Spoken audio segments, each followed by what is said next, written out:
Okay, this is Moshe coming to you from Israel in the Galilee. And I've lived here for many years. It's the 19th of May. It's 7:20 in the morning. A little late today, but we've got a lot of material to cover. We're going to go through the various ceasefires around the world and show you they're all failing. And what else, right? End times. And we're going to do a real deep dive into Gog and Magog and the great day of the Lord. And we're not going to spend much time on Ezekiel 38 and 39. Assumptively, most of you know those. We're going to spend a lot of time on the other scriptures, and I'm going to show you that they too are Gog and Magog, specifically the entire book of Joel, all 3 chapters, okay? Zechariah 14, which you should note comes after Zechariah 12 and 13, obviously, and Ezekiel chapters 8 to 11, where you're going to see the actual breakdown of the abomination of desolation, and we're going to have to understand the glory of God of Israel and who that is, and we'll cover that. It won't be hard. I've done it before in the last several days, so that's what we're going to do. And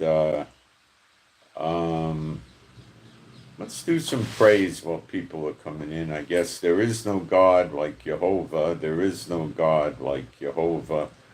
There is no God like Jehovah. There is no God like Jehovah. There is no God like Jehovah. There is no God like Jehovah. There is no God like Jehovah. There is no Messiah like Yeshua. There is no Messiah like Yeshua. There is no Messiah like Yeshua. There is no Messiah like Yeshua.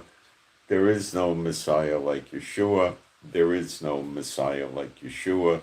There is no Messiah like Yeshua. Okay, our weather's good today. We'll be, I think, in the low 80s, and it's nice. I found the collar for Beulah, and I put it on her, and I hooked the cable to that, and she's real comfortable with that. Little genius chewed off the harness I bought. It lasted 3 or 4 days. Nice, Beulah. Good move. So I got this big, thick leather collar that has studs on it, and I've got it on her, and I hooked the, it's not a choke collar, right? So I hooked the cable there, and it's a long cable. It's wire, it's metal covered with plastic, so she can't bite through that. She's probably tried, but it wouldn't do her any good. And she's adjusting pretty good with it, you know. She runs and then it stops up, but it doesn't really hurt her. It's kind of like a harness. It doesn't choke or anything. It's just she's pretty in good shape with that. So that seems to be working. I'm not sure if a lot of airline flights are going to keep getting canceled, but it looks like it. The Houthis have declared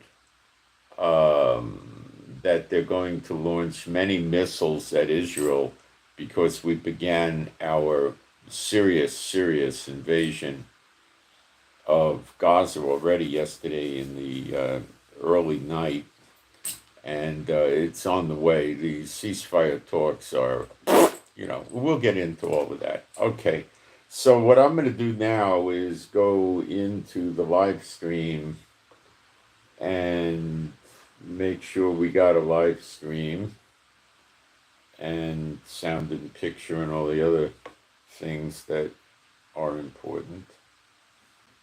And what's going on here?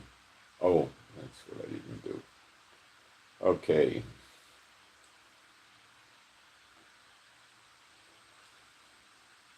What's going on here?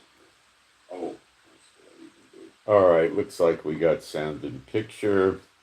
People are coming in, and let's see, we got moderators. Excellent, thank you, moderators. And I'm going to put a couple of fast posts up and we'll get going. I gotta stop talking when I put the posts up briefly, otherwise I'm going to make typos. I already did one. Okay, so I'll be quiet for a few seconds.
Almost there.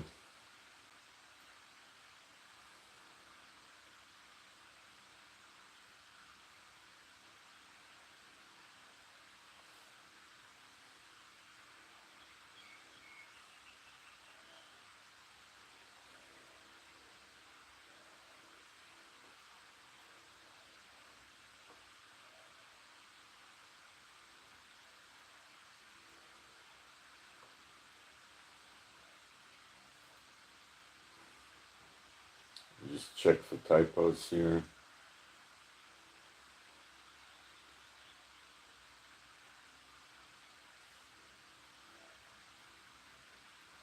Okay, I'll just put my email address up in case anybody wants to write in and send in a prayer request. Prayer requests we do, they're free. And you could send in toss requests or questions. You can also post such things in the chat. I do check the chat periodically during the broadcast. I also check email during the broadcast.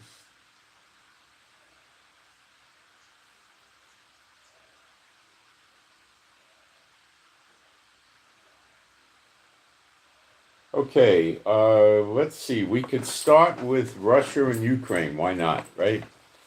All right, so Russia was stating their demands for a ceasefire with Ukraine, or peace, or a treaty, ceasefire. You pick the words. Same stuff, right? The big important things of Putin's demands went like this. All four areas of Ukraine that Russia is occupying will be acknowledged by Ukraine to be henceforth in time Russian territory. The area in Russia that Ukraine military is occupying shall be withdrawn, and it'll be considered part of Russia like it was previously. They want to make sure that Ukraine will never join NATO, okay? And they want to make sure that Ukraine will never seek war reparations from Russia. And I could stop right here. It's obviously not going to fly with Trump or Zelensky, okay? Basically, Ukraine has to submit to Russia.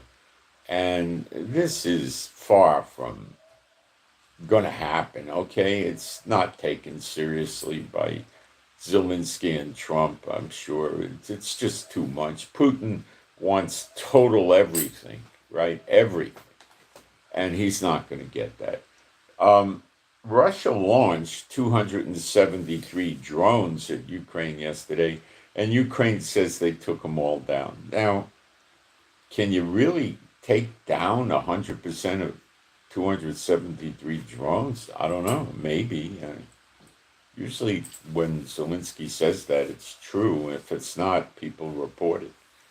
So now the next thing that Putin is threatening is an ICBM launch. Now, the last time he launched these, they call them Orishnikovs, they were medium range. It wasn't considered an ICBM, which is extreme long range. Okay.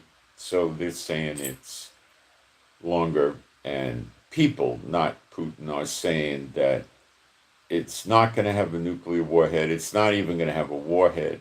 It's going to be an empty missile that is just going to land and, so to speak, scare the Ukrainians. Well, you're not going to scare the Ukrainians with an empty missile. I mean, come on, okay? So Putin is having his head handed to him.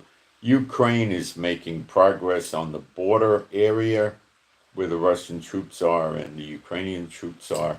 And actually, Ukraine pushed them back and actually grabbed another town in the last 24, 48 hours or so. So again, Russia and Ukraine are standing there like two kids playing shot for shot. I punch you, you punch me, I punch, no ceasefire. India and Pakistan, there's the so-called break in the fighting ceasefire that India said would be in effect is over now for 2 days. So it appears that India is going to start up again, and Pakistan said as a precondition for ceasefire talks, India would have to stop the cutting off of the water flowing into Pakistan, which is vital to them. It's their massive, major source of water. And India has no intentions of doing this. They've not verbalized anything about that, and they're still talking, they're still holding to there's not going to be, when we're done, there's not going to be a drop of water in Pakistan. So my take is a likely scenario is India's going to continue cutting down the water. They've cut down a bunch, and they're going to keep cutting it down by diverting streams and rivers, which takes time. And that's going to cause the war. Pakistan cannot continue without water. How can a country go on?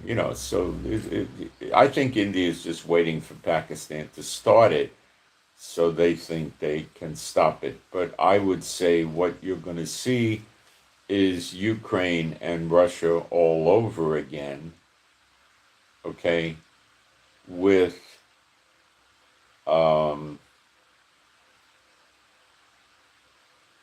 just destroying each other, okay? Now we switch over to Israel and God. Oh, we got to talk about Iran. Whoa, okay. Rubio, the Secretary of State, which is a high-ranking position, is saying, well, Iran's never going to have nuclear energy. We're not making. We don't want them making any nuclear energy. No, high-grade uranium, stuff like that, or none of that, and not even civilian. And the Americans are back to basically, to affect that, the only way you're going to affect that is going to be the destruction of the nuclear facilities witnessed by American representatives. And Iran's latest statement, coming from the dictator called the Supreme Leader, is that they are not going to concede the making of any nuclear material at all. They're not going to downgrade to just civilian, nothing. They're doing nothing. They're not doing it at all. Okay? And Trump has said more than once that he doesn't know why Iran wants to make civilian nuclear energy when they're sitting on oil like that. He said they have all the oil they could ever need. So what Trump is saying is there's no logic here because Iran has so much oil, basically they could just turn the electricity on using the oil and give it to the people at an extremely low price. They don't need to go to nuclear because they don't have enough oil. So obviously, something stinks big time about the story that Iran is spewing forth. Obviously, they want to attempt weapons. My take on why Iran is now getting so hard on America is number one, they see weakness in America. Number two, this means they don't think Trump's got the guts to actually go through with an attack on them. Three, if Trump does go through with an attack on them, the price he will pay will be very high, and they could likely bring America to a more advantageous ceasefire talk. What do I mean? For the war to stop, if Trump starts it, they're going to want all sanctions lifted, statements from Trump in the ceasefire agreement that it is understood that Iran is a free country and has the right to develop nuclear material like America or China, that kind of dialogue. And, return of all the frozen money and, just tell Iran they could go about their mighty merry way and do what they want. And when they're strong enough, they'll come destroy America and European Union and everybody else. That's what Iran is looking for. So, see, their understanding is we can get into a war. See, an American or a European say, we'll get into war, it's going to be total destruction. We're going to look like, Hamburg and Dresden at the end of World War II, or look like Gaza. That's not what Iran's thinking, okay? Iran's thinking that during these moronic ceasefire talks or nuclear treaty talks, we've refortified our nuclear facilities. They have. I believe they worked on the exteriors, and they probably put 5 or 10 or 15 feet of very hardened steel concrete around them again, maybe even sheet metal, like 2-inch, 3-inch stick hard steel plates, or who knows, or maybe combinations of concrete and steel plates. They do that. And they don't believe America can destroy their nuclear facilities. And I would say there's many, many, many intelligent, knowledgeable people that agree with that. Okay? And one of those would be Trump.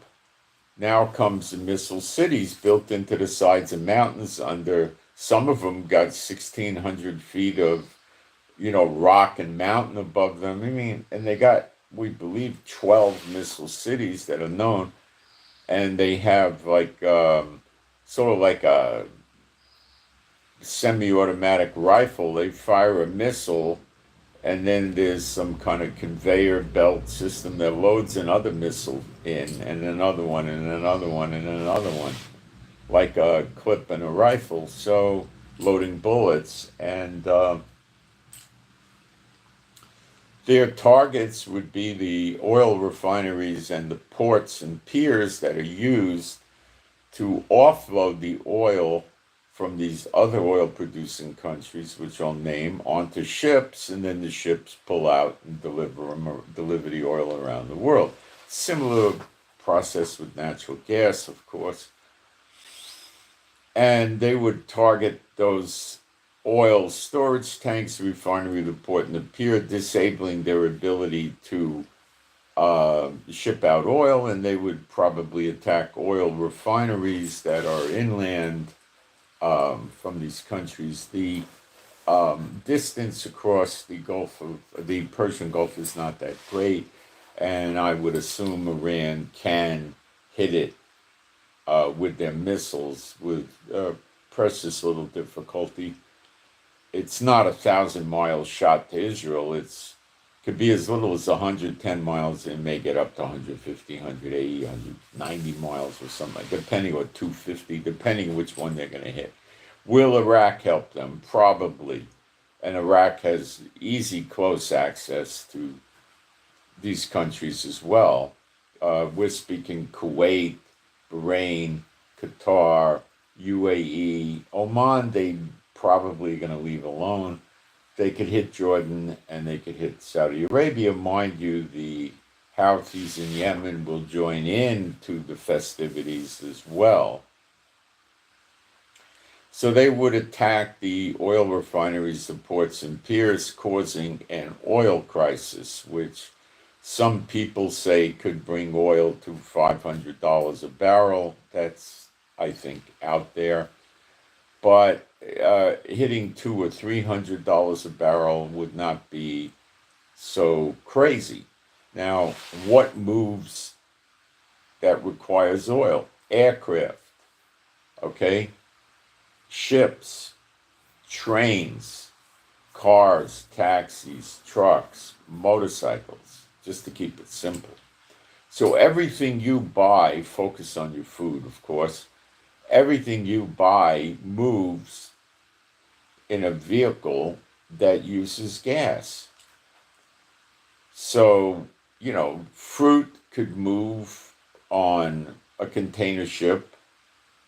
Then it gets offloaded at a pier, and of course the equipment, the cranes and stuff that offload it use gasoline, they're not electric, And then it gets loaded onto a truck, and the truck delivers it to the warehouse, which then puts it on another truck and brings it to the supermarkets. Then you get in your car, drive to the supermarket, and get the food. Now, I didn't get into your air conditioning and your home heating, and your electricity is also going to go up. So, let's say you buy a cluster of bananas, okay? You might only pay an extra 15 cents or 20 cents or something like that, right? For the bananas. But then you buy a box of Cheerios and you're going to pay another 10, 15 cents. Then you buy eggs and you're going to pay another 10, 15 cents. Then you're going to buy apples. Again, another 10. Yeah, and you add all this up. Now, I'm being very conservative, of course. It might be 50 cents, depending on the price of oil. And you're really burning money up, okay, on all this stuff. Then you buy shoes, they're up, shirts, they're up, light bulbs, anything, okay? Now, oil's running around $60 a barrel.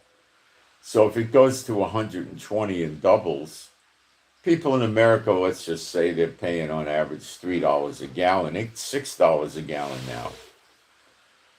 People are still going to be able to go to work, but they're going to feel it, combined with the extra price of their goods. So when they leave the supermarket and they buy, 35 or 50 items, they might wind up,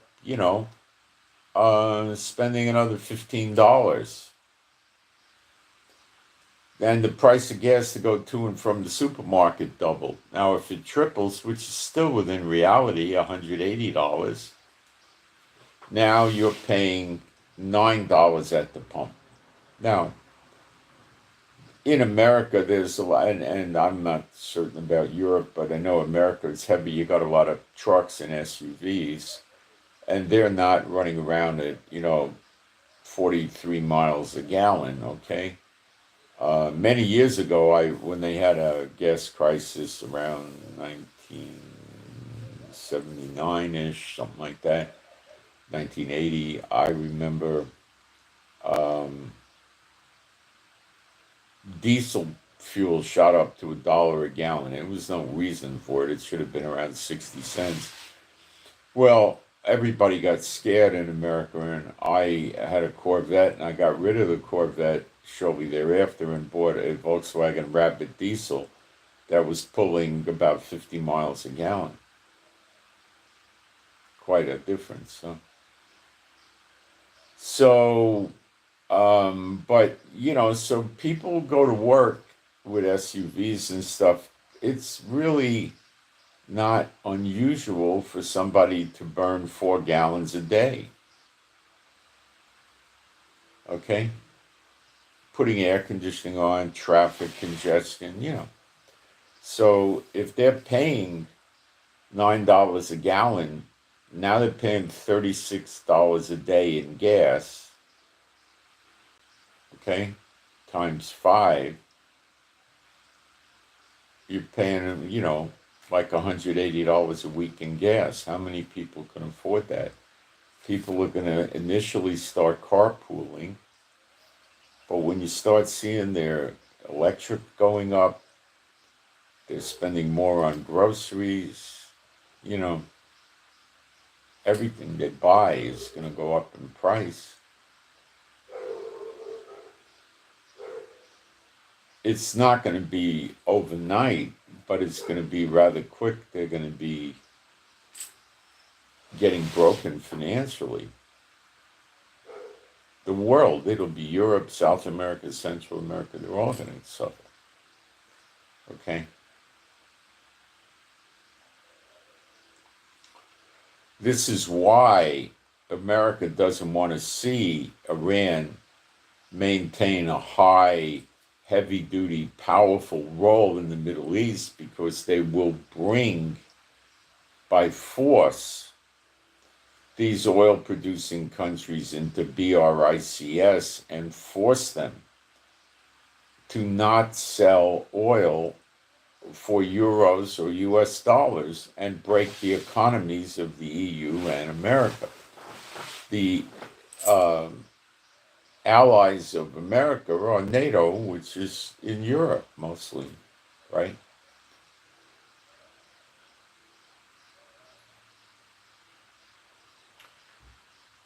So that's one of the reasons why America realizes they got to stand against Iran. Okay?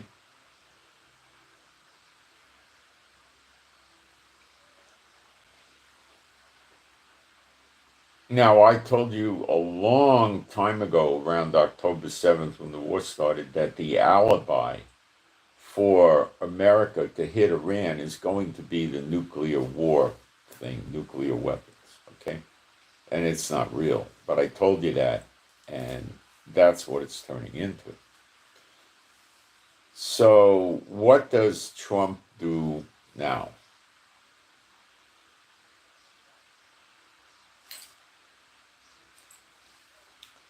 He can pull out and say the Iran thing's a pain in the neck. I'm going to go back to make America great again and hope for the best. And so he'll say, well, we got plenty of oil for America, so let the world collapse, and stuff like this. I don't know what he'll say.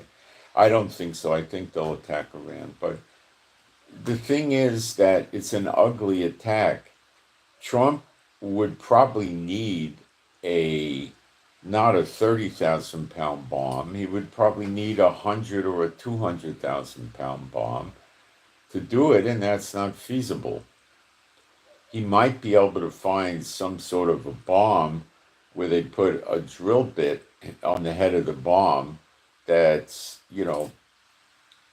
36 inches wide, made out of some hard metals and powered by something contained in the bomb.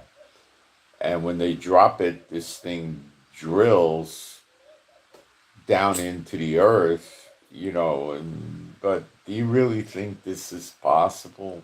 I don't.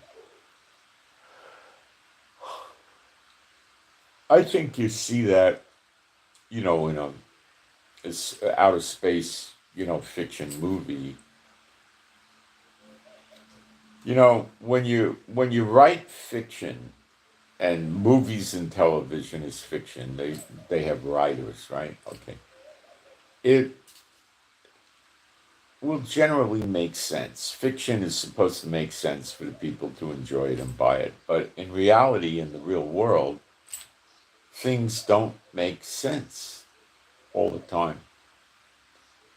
If you follow the Bible and you understand the prophecies for real, they fit together.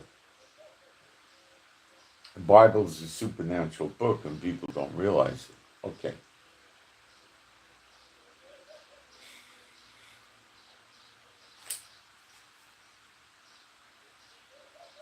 In the prophecy in Jeremiah 49, Iran is called Elam, E-L-A-M. It may include Iraq and Syria or parts thereof. And it gets destroyed so bad, all the people have to leave Elam, Iran, possibly Iraq and Syria, and they get scattered into all the nations around the world, everyone, and the sword follows them and cuts them off. So this is consistent with what I'm about to tell you now, is that the only thing Trump can really do is take out the infrastructure of Iran and collapse the country. And Iran thinks Trump will never do it. And it says Elam is going to get destroyed by her enemies in the plural, which might be countries excluding the United States. It may not be the United States. I doubt it, though. So the UK will help America in there, and Israel will be in there, and they'll probably get another 2 or 3 or whatever. And they'd have to destroy the electric grid, lots of airports, ports, piers. The big one has already been destroyed. Cut their communications, train stations, train tracks, government buildings.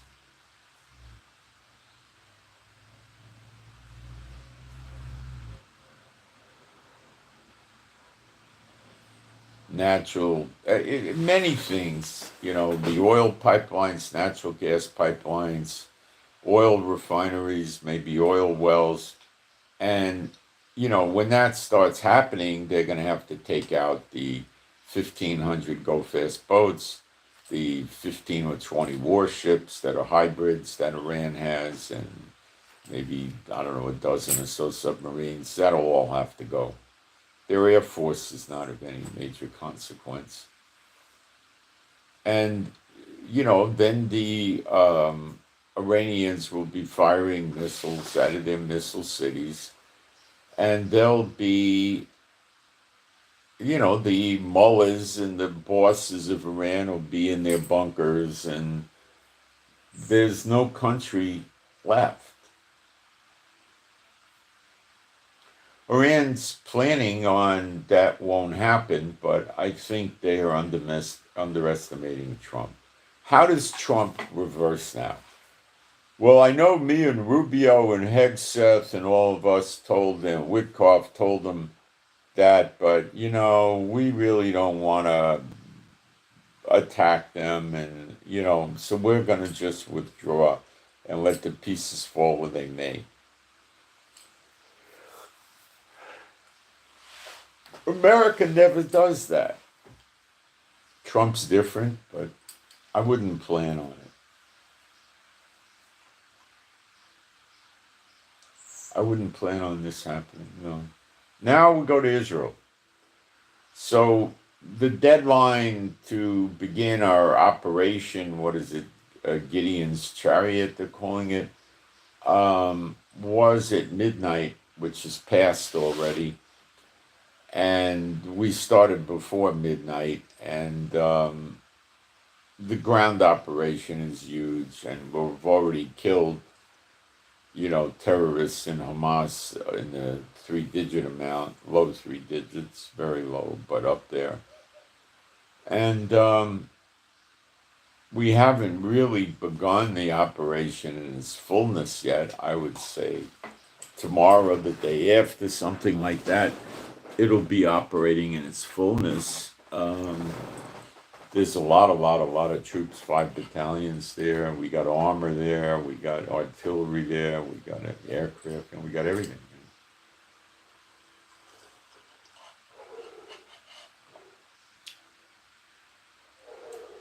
The Houthis the Hamas rather, are still insisting that they want a full withdrawal of Israel from Gaza with guarantees that Israel abides by a ceasefire. After Israel withdraws, they'll give hostages back. The latest number was 7 to 9.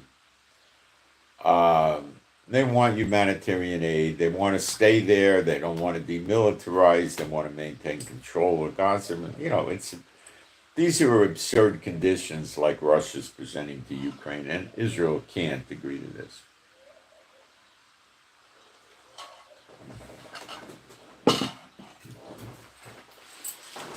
The only real recourse that Hamas has is to get on the internet with satellite phones and start cutting the throats or gruesomely executing the hostages on the internet.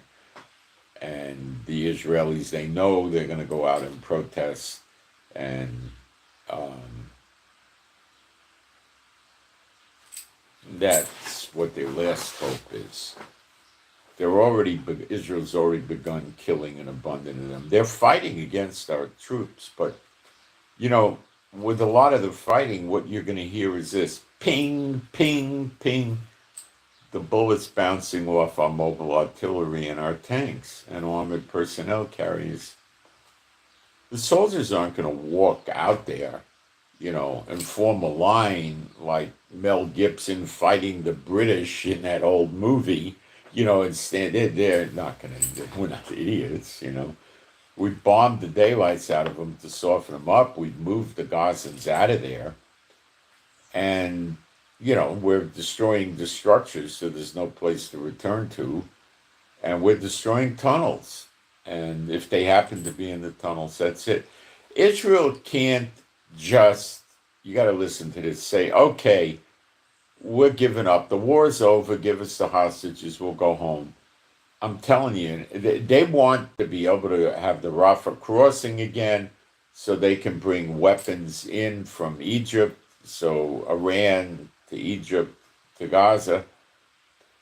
They want to build an airstrip. They want to have a port, a pier for ships. So they're just going to load up with weapons. And I think it would be as little as, this is hard to imagine, as little as 2 weeks, but maybe 2 months, and they'd be at war with us again.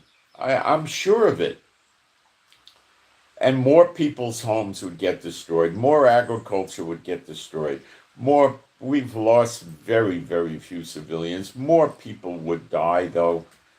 And Iran would love it. Okay? And we know that. So how many people are going to die to get 21 or something like that, 22 hostages back? You're going to have way, way, way more deaths. What's this, May? Before September, before Labor Day, you're going to have way many more people than 21 dead, many houses damaged. Israel's going to spend billions of dollars on Iron Domes. The people are going to be in bomb shelters. We know this. It's a fact. They've said they would do it. They said they'll invade again and do another October 7th. They're promising to do this. So what are we supposed to do? Stick our head in the ground and say, okay, we'll get 21 hostages back and maybe a few hundred people will die at the end of the summer. Or it could be worse. Maybe if we did that, maybe God would let us have thousands of dead. I don't know. We have a buffer zone. They don't want us to have the buffer zone anymore. They want things to go back to the way they were when that idiot Netanyahu let them have all this latitude and they dug all those tunnels, which they'll redig. They're not going to rebuild the houses first. They're going to rebuild the tunnel network first. They'll want buildings rebuilt so they can put the tunnels under the buildings so they can use the building for air and water and sewage and electricity. That's all they would do.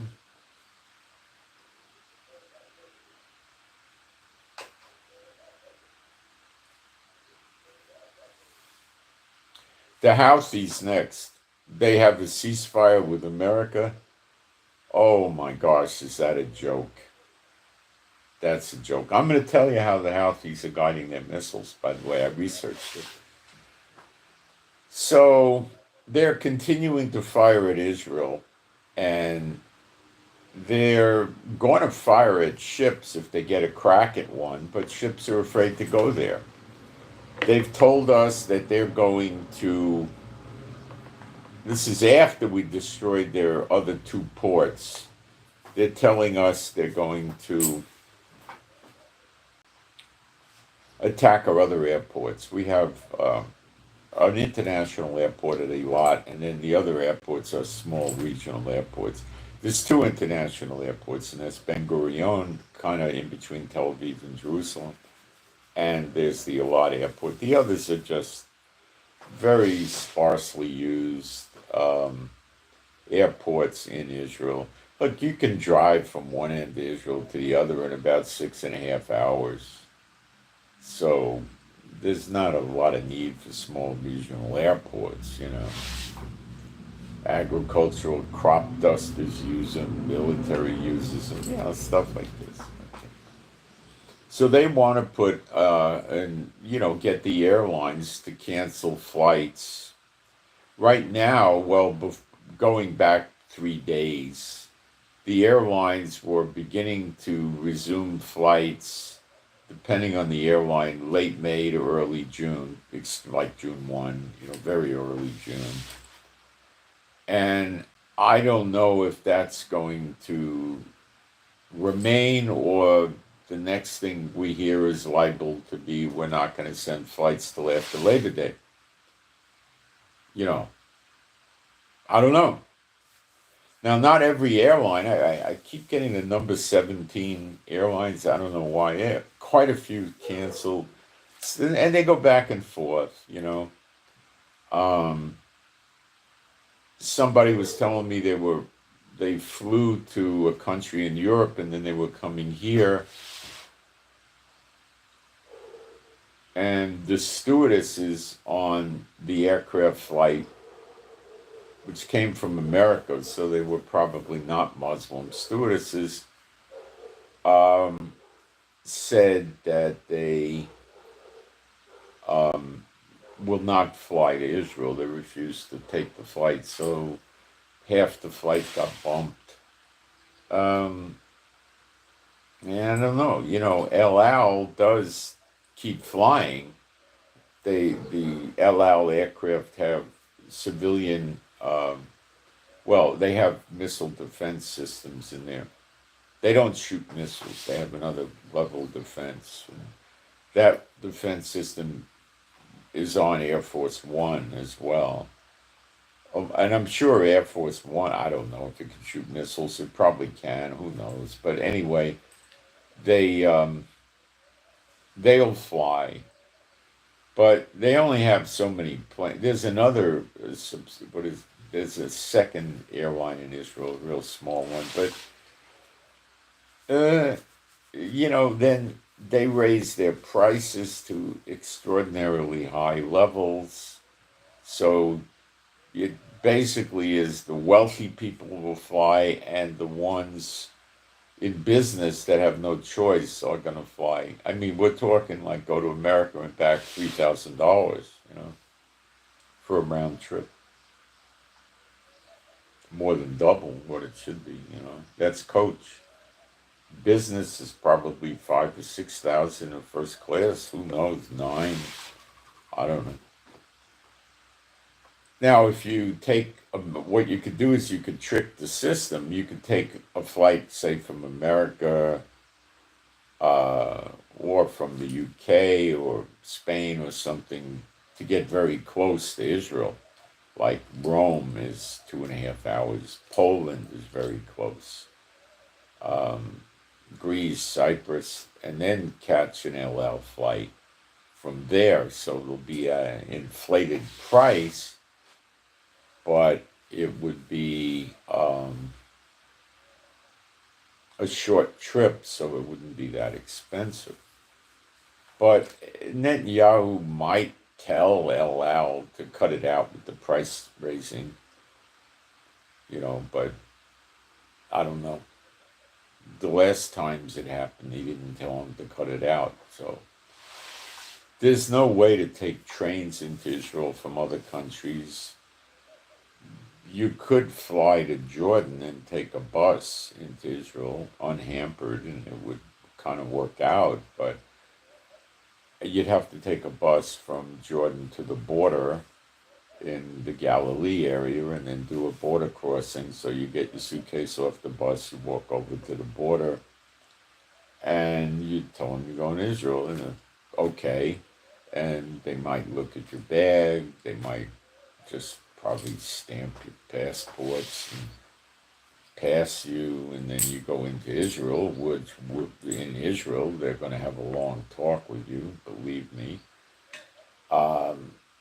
They're not going to put you in any real interrogation, like a military. They'll say, why, what's the purpose of your trip? Where'd you come from? Where are you going to stay? Why are you here? When are you leaving? Where's your round trip ticket? If you don't have a ticket to leave Israel, probably won't let you in. Now, they don't care where you go. So if you had a ticket to leave Israel in 89 days to go to Rome or Poland, they don't care. You're out of here. That's all they care about, So even if you had a one-way ticket to Rome or Poland, they'd be okay with that, I think they'd find you suspicious and keep asking you questions, and they'd want to open up your bags. Where's your hotel reservation? Why are you coming from Jordan? They don't know what the heck's going on, So that would happen. I would not ever suggest anybody do that to anybody. I mean, it exists, and the reason I bring it up is somebody might figure it out themselves, and that's a really bad idea. You could also try flying into Egypt and then taking a bus from Egypt over Mary Lot and then doing a crossing from Egypt into Israel. That would probably be saner than Jordan. And then when you get into Israel, they're going to go through your bags and probably question you. And if you told them the truth, and look, I wanted to come here, I love Israel, I want to see Israel, and I want to be a tourist, and I'm not worried about the war, God's going to protect Israel, and so I did this to save money on the flight, they'd probably buy it and let you in. The country right now is on full heavy-duty alert, okay? So foreigners are looked at with great scrutiny right now.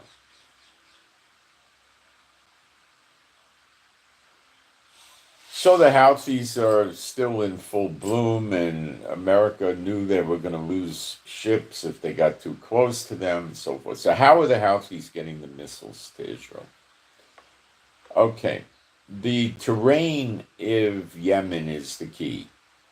They have high mountains in Yemen, okay?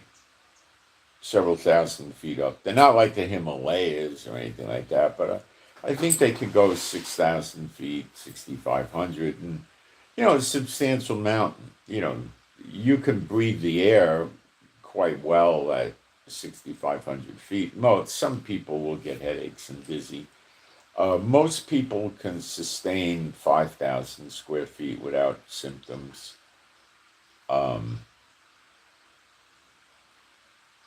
That could happen,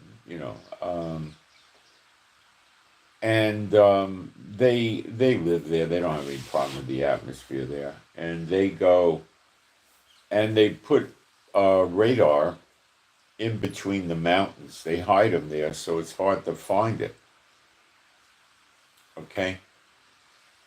It's hard for planes to get access when you got radar by mountains. Also, they can put the radar up on the mountain, okay, and get increased range, okay? Now, when they fire a missile, it could take, 15 to 20 or so minutes, I guess, to get here, maybe more, depending on the missile.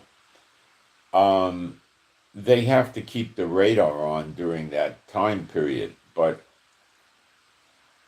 America, if they're going to attack the Houthis, they would launch from their ships that are underneath Saudi Arabia over there, and the distance to get to the Houthi areas of Yemen require these jets to use refueling tankers to get back. So it's a pretty long run. So they turn the radar on, the Americans pick it up, and then they launch fighter jets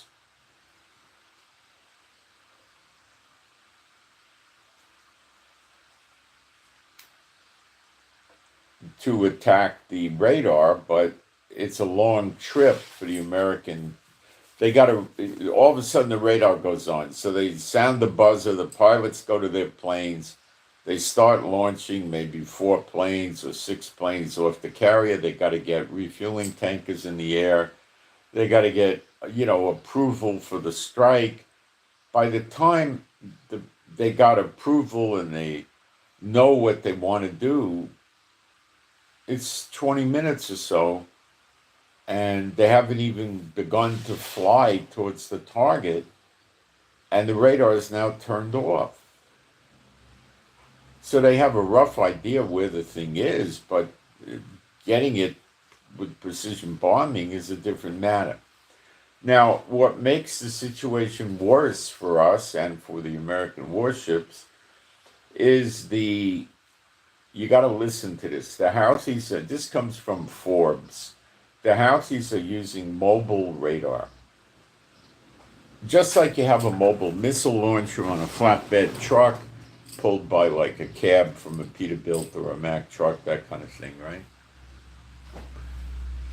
The same thing, except the flatbed truck has radar. And it has a substantial generator that has a motor to make the electricity, and they can power these things up, and it could be a good radar. I mean, it could be, maybe 25 or, 40, 50-foot radar, the dome, this half sphere, or the round thing. It could be pretty effective at a good distance, enough to hit Israel. So these mobile artilleries can be hidden in, tunnels, barns, inside mountains, and then they take them out, and the radar gets ready and gets its bearings, so now it's on and detectable.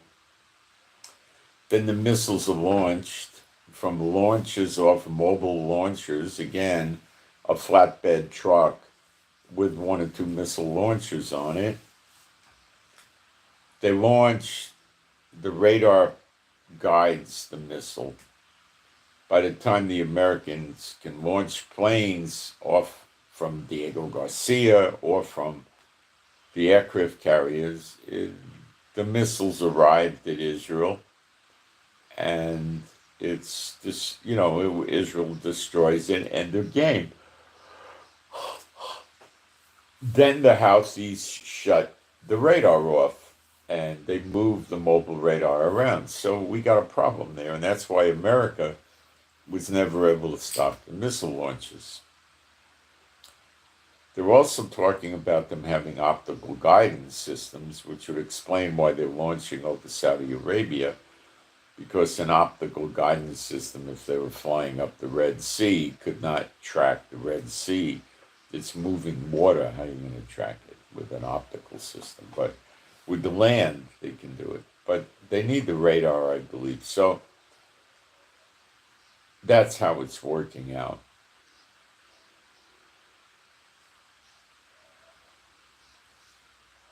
He didn't, that's what the problem is. So for Israel, when they turn the radar on and launch a missile, it's a long run. it's 2,000 kilometers. So by the time Israel gets there, the radar is finished. It's turned off. So what Israel's going to keep doing is attacking places in Iran, in Yemen, more and more. So if Trump wants to tell everybody he got a ceasefire, great. The only ceasefire he seems to have is the Houthis are saying, look, if your warships and your planes stop attacking us, we'll stop attacking your warships and your planes. It's simple, and that's what Trump did. It's just a matter of time till this blows up. Now, the Houthis will attack American warships and anything else American if America is involved in a strike on Iran.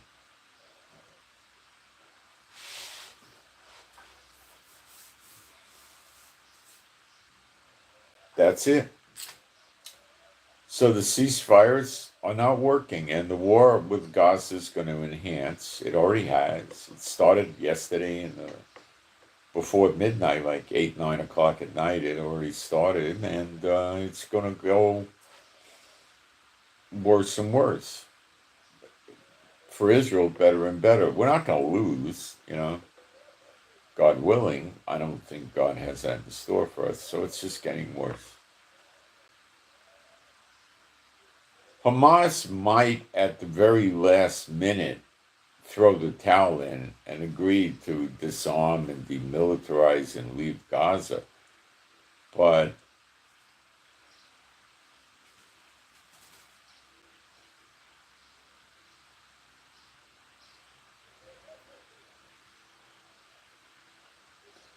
they're going to run it out to the end. But where is the end? I think the end was last night, but you're dealing with the criminally insane.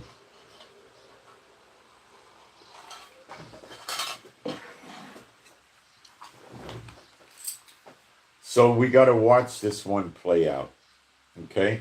So that's the state of the world. The wars are on.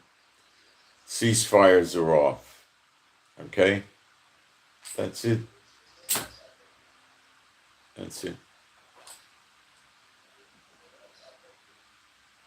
Let's look at the live stream, see if I have any questions to answer or things to respond to.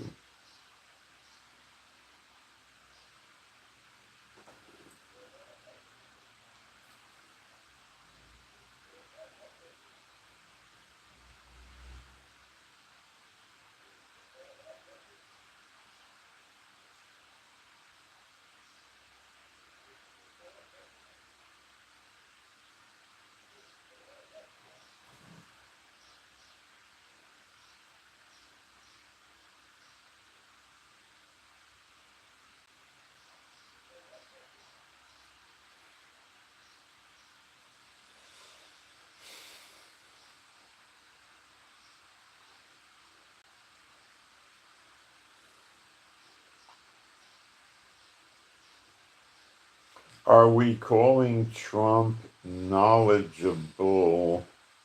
Really?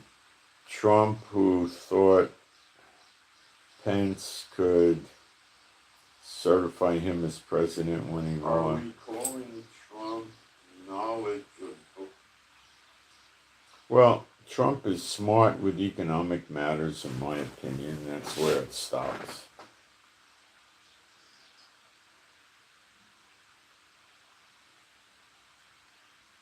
He's not doing well with the nations and the wars at all. They're still talking about Gaza becoming Trump land. He's using the word free zone now.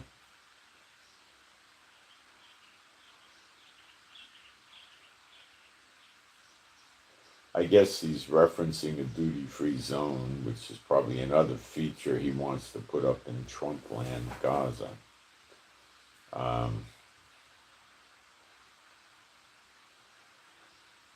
Okay, I'm good with questions. Let's see if anybody's emailing anything in. Okay. I'm going to take a fast break and then we're going to start with the Bible. We're going to go through the other Gog and Magog scriptures that people are not aware of in the Bible.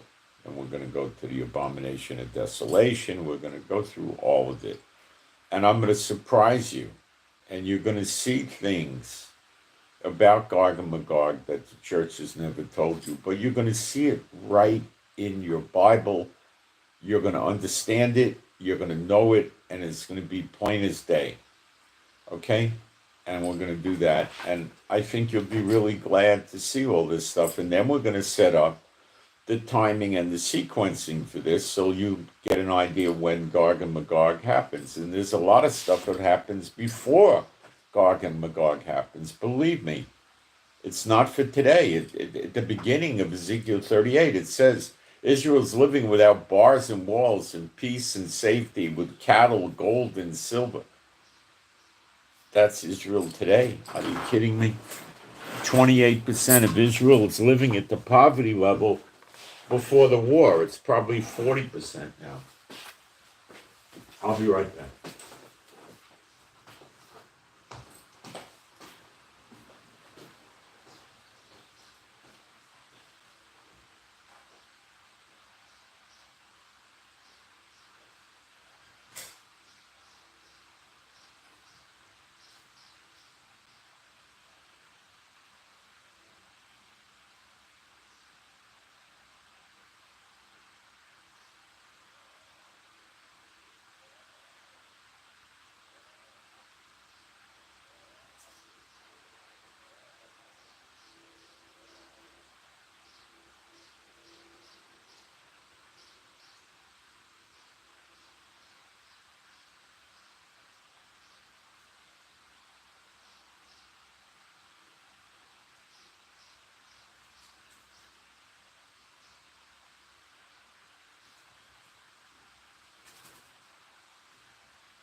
Ugh.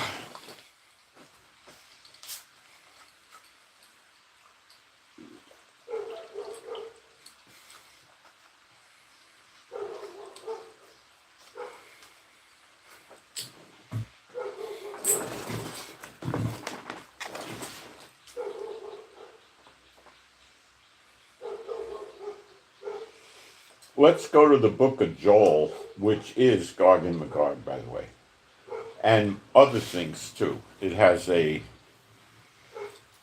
Joel 3 explains the stuff going on before Gog and Magog, but we'll go through Joel.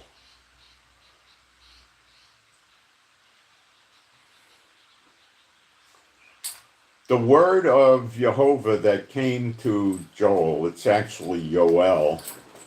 There is no J in the Hebrew alphabet. The son of Pethuel. Hear this, you old men, and give ear, all you inhabitants of the land of Haaretz, land of Israel. Hath this been in your days, or even in the days of your fathers? This has not happened yet, you'll see. Tell ye your children of it, and your children tell their children, and their children, another generation. That which the palmer worm hath left, hath the locust eaten, and that which the locust hath left, the cankerworm eaten, and that which the cankerworm hath left, hath the caterpillar eaten. These are called the devourer. They destroy the crops. This is the great falling away. Awake, you drunkards, and weep, and howl, all you drinkers of wine, because of the new wine, for it is cut off from your mouth. For, it says a nation, it says for heathen, or heathens, goyim, is come up upon my land, strong and without number, whose teeth are the teeth of a lion. Now, these are the devouring bugs. And he hath the cheek teeth of a great lion. He hath laid my vine waste, and barked my fig tree. You think this is a 200 million man army from China that comes over here and starts biting the bark off the fig trees? He hath made it clean bare, and cast away the branches thereof. The branches thereof are made white. Lament like a virgin girded with sackcloth for the husband of her youth. The meat offering and the drink offering is cut off from the house of Jehovah. Now, if there's a meat and a drink offering, there's a temple. Okay? Let's continue. From the house of the Lord, the priests, the Kohanim of the Lord, the Kohanim, the Lord's ministers, mourn. If this was an apostate tribulation temple that wasn't supposed to be, and the priests working it, then God's calling the priests working it is Jehovah's ministers. Are you going to believe your Bible or the churches? Which one do you want to believe? I'll believe the Bible. The Lord's not dead. And Yeshua said so himself. In Matthew 5:17, he said, think not that I came to destroy the law of the prophets, but to fulfill. Read the next verse. For as long as there's a heaven and an earth, not one jot or tittle shall be done away with from the law. They don't read you Matthew 5:18. They stop at 17. They're your enemies. Only an enemy would do that. The field is wasted. The land mourneth. For the corn is wasted, the new wine is dried up, the oil languisheth. Be you ashamed, O you husbandmen, howl, O you vine dressers, for the wheat and for the barley, because the harvest of the field is perished. The vine is dried up, and the fig tree languisheth. The pomegranate tree, the palm tree also, and the apple tree, even all the trees of the field are withered, because joy is withered away from the sons of men. Gird yourselves and lament, you priests, you Kohanim, howl, you ministers of the altar.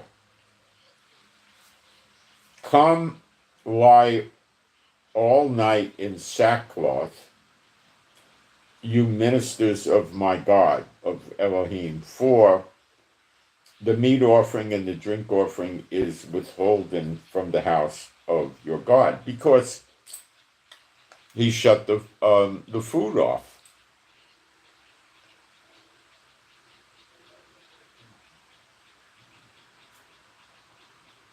Sanctify you a fast, call a solemn assembly, gather the elders and all the inhabitants of the land into the house of Jehovah Elohim.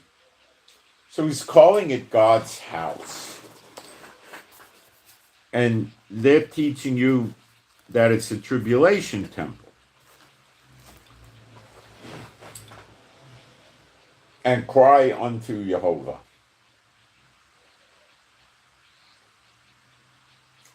Alas, for the day of Jehovah is at hand, and as a destruction from the Almighty shall it come.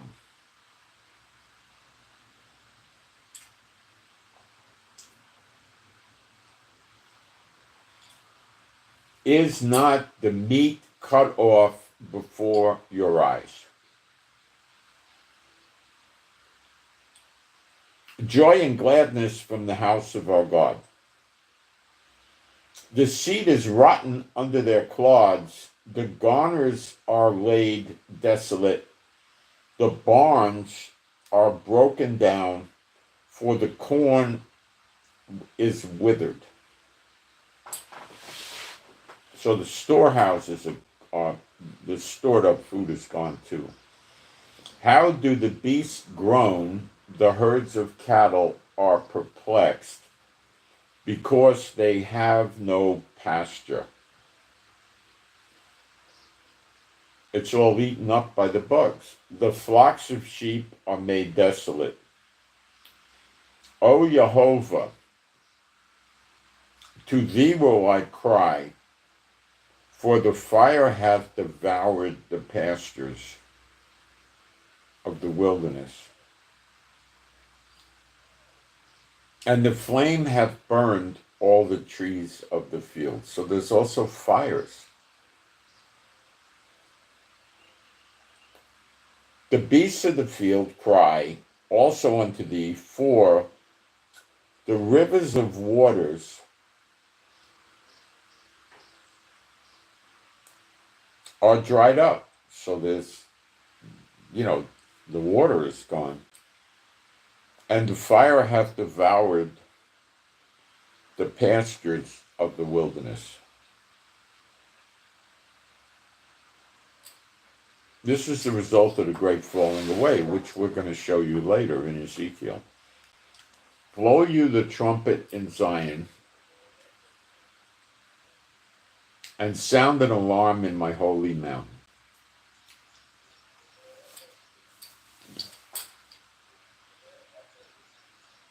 Let all the inhabitants of the land tremble, for the day of the Lord cometh, for it is near at hand. Okay. The day of the Lord is actually very destructive on the enemies, but let's keep reading. A day of darkness and of gloominess, a day of clouds and of thick darkness, as the morning spread upon the mountain, a great people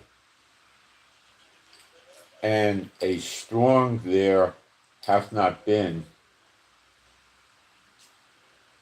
the like neither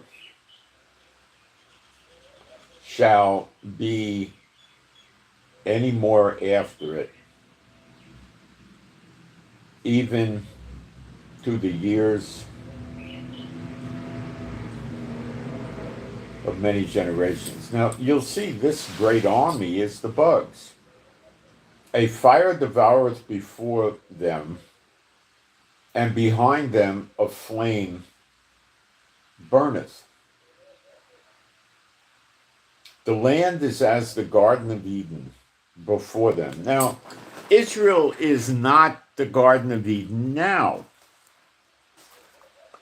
This is not Zechariah 12, okay? And behold, and behind them a desolate. So when the bugs cross over the land, it's wasted. Or the fire, you know. A desolate wilderness, yea, and nothing shall escape them. The appearance of them is as the appearance of horses, and as horses, so shall they run. Like the noise of chariots, that's probably their wings buzzing and stuff, on the tops of mountains shall they leap, like the noise of a flame of fire that devoureth the stubble, as a strong people set in battle array. Look at a housefly with a magnifying glass, and this will make more sense to you. Before their face the people shall be much pained.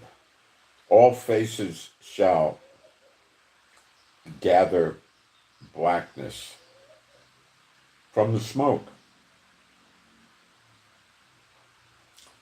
They shall run like mighty men. They shall climb the wall like men of war, like men of war. They're not mighty men and they're not men of war.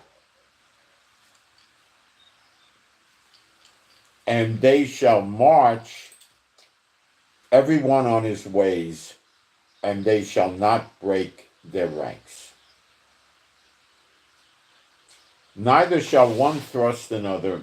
They shall walk every one in his path. And when they fall upon the sword, they shall not be wounded. They shall run to and fro in the city. They shall run upon the wall. They shall climb up upon the houses. They shall enter in at the windows like a thief. They're going to eat all the food in the houses. Not people. The earth shall quake before them. The heavens shall tremble. The sun and the moon shall be dark, and the stars shall withdraw their shining. That's the end of the second 70. This is the sign preceding the coming to earth of Yeshua with New Jerusalem to dwell here. That's the sign of this. This is the closing of the tribulation.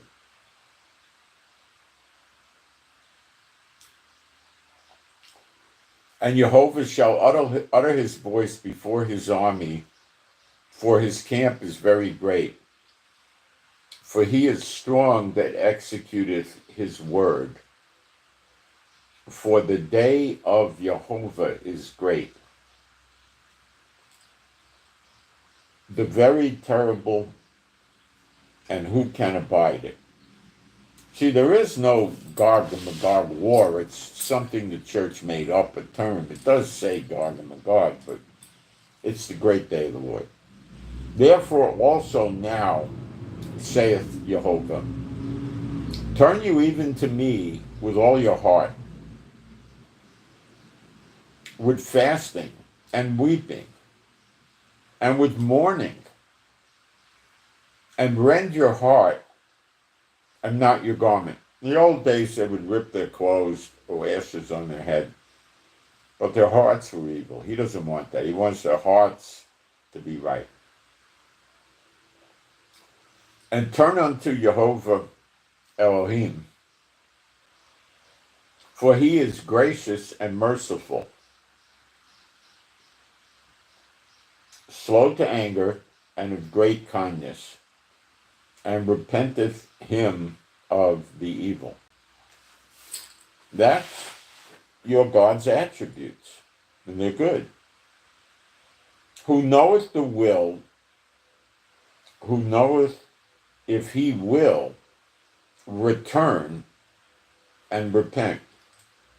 So go back to heaven and repent, and leave a blessing behind him, even a meat offering and a drink offering unto Jehovah Elohim. Blow the trumpet in Zion, sanctify a fast. Call a solemn assembly. Gather the people, sanctify the congregation. Assemble the elders, gather the children and those that suck the breast. Let the bridegroom go forth of his chamber, and the bride out of her closet. Let the priests, the ministers of Jehovah, he says they're his ministers, weep between the porch and the altar. So that would be in the inner courtyard. And let them say, spare thy people, O Jehovah, give not thine inheritance to reproach, that the heathen should rule over them. Wherefore should they say among people, where is their God, their Elohim? Then will Jehovah be jealous for his land and pity his people. Yea, the Lord will answer and say unto his people, behold, I will send you corn and wine and oil, and you shall be satisfied therewith, and I will no more make you a reproach among the heathen, but will remove far off from you the northern army, and will drive them into a land barren and desolate, with his face towards the east sea, and his hinder part towards the utmost sea, and his stink shall come up, and his ill savor shall come up, because he hath done great things. That army is the bugs. Fear not, O land, be glad and rejoice, for the Lord will do great things. Be not afraid, you beasts of the field. He's going to do great things because the people fasted, repented, prayed, pleaded with him. They got the mercy and the kindness. Be not afraid, you beasts of the field. For the pastures of the wilderness do spring, for the tree beareth her fruit. The fig tree and the vine do yield their strength.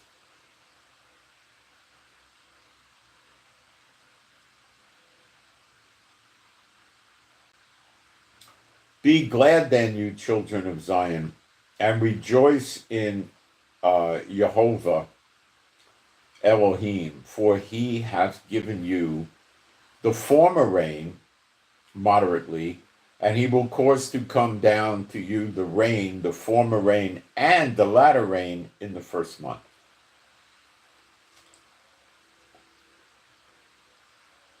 So that will bring the crops back. And the floors shall be full of wheat, and the fats shall overflow with wine and oil. Now the vats or the fats, they call it the fats. I guess they mean vats or something, I don't know. And I will restore to you the years that the locust has eaten, the cankerworm and the caterpillar and the palmer worm. My great army which I sent among you.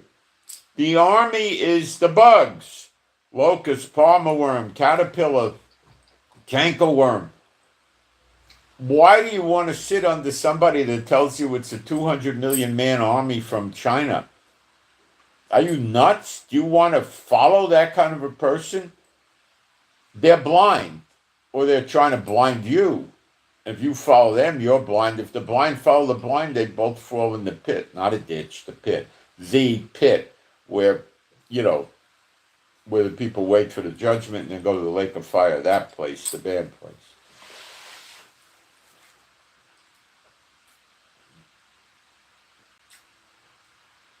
Why would you want to listen to some idiot telling you 200 million man army from China?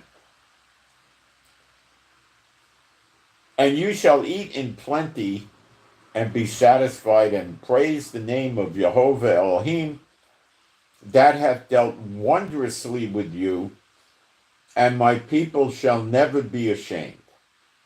And you shall know that I am in the midst of Israel,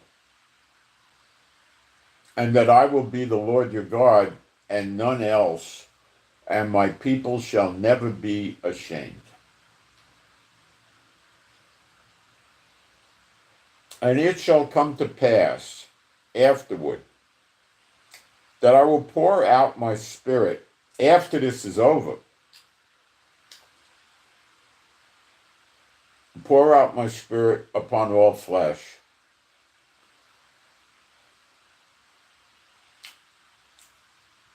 And your sons and your daughters, the Israelites, shall prophesy. Your old men shall dream dreams. Your young men shall see visions. And also upon the servants and upon the handmaidens in those days will I pour out my spirit. Those are the non-Israelite servants. And I will show wonders in the heavens and in the earth, blood and fire and pillars of smoke. He didn't give us any precise timing for when these things happen. Volcanoes are quite up right now, more than normal. And that's your pillars of smoke.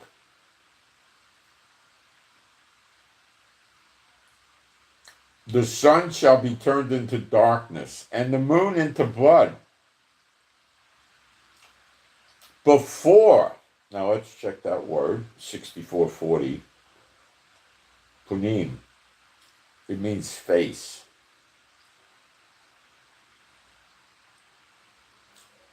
It means the face of the great and terrible day of the Lord. So,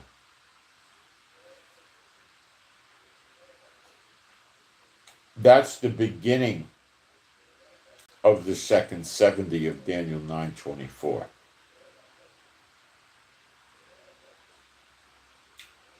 The sun goes dark and the moon goes to blood. That's when you're going to see Yeshua appear in the clouds, seated on the right hand of God the Father. And it shall come to pass that whosoever shall call on the name of Jehovah shall be delivered. For in Mount Zion and in Jerusalem shall be deliverance. Salvation is of the Jews. Have you never read that scripture? As Jehovah shall be deliverance, as Jehovah hath said, and in the remnant who the Lord shall call. Many are called, but few are chosen. The remnant is chosen. For now I'm in Joel 3:1. For behold, in those days and in that time, when I shall bring again the captivity of Judah and Jerusalem. Well, this was basically 1948 it started. I will also gather all heathen nations and bring them down into the valley of Jehoshaphat. That's not Zechariah 12, I don't think. And will plead with them there. Plead? Judge, Shaphat. He doesn't plead with them. Oh, please, please, that. He judges them there. That's an intentional mistranslation to throw Jehovah in a perverted light, pleading with the heathen, judging them. And will judge them there for my people and for my heritage, Israel, whom they have scattered among the nations and parted in my land. And they have cast lots for my people and have given a boy for a harlot and sold a girl for wine that they might drink. Yea, and what have you to do with me, O Tyre, Lebanon, and Zidon, Lebanon, and all the coasts of Palestine, Gaza? This is not talking about the day of the Lord now, it's preceding. Will you render me a recompense, think year of recompenses now? And if you recompense me, swiftly and speedily will I return your recompense upon your own head. Gaza today.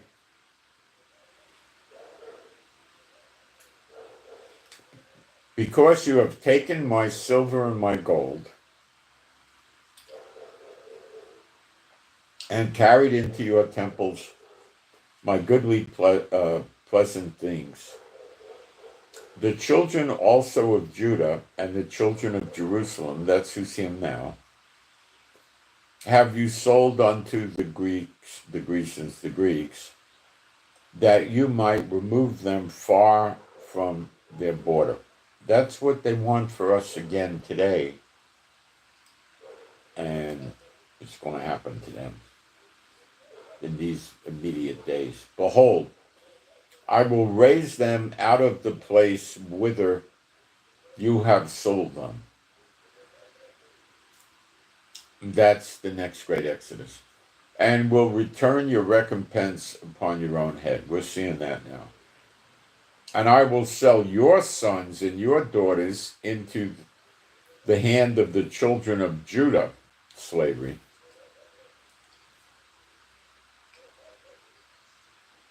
And they shall sell them to the Sabaeans, a people far off. This is in Africa. For Jehovah hath spoken it.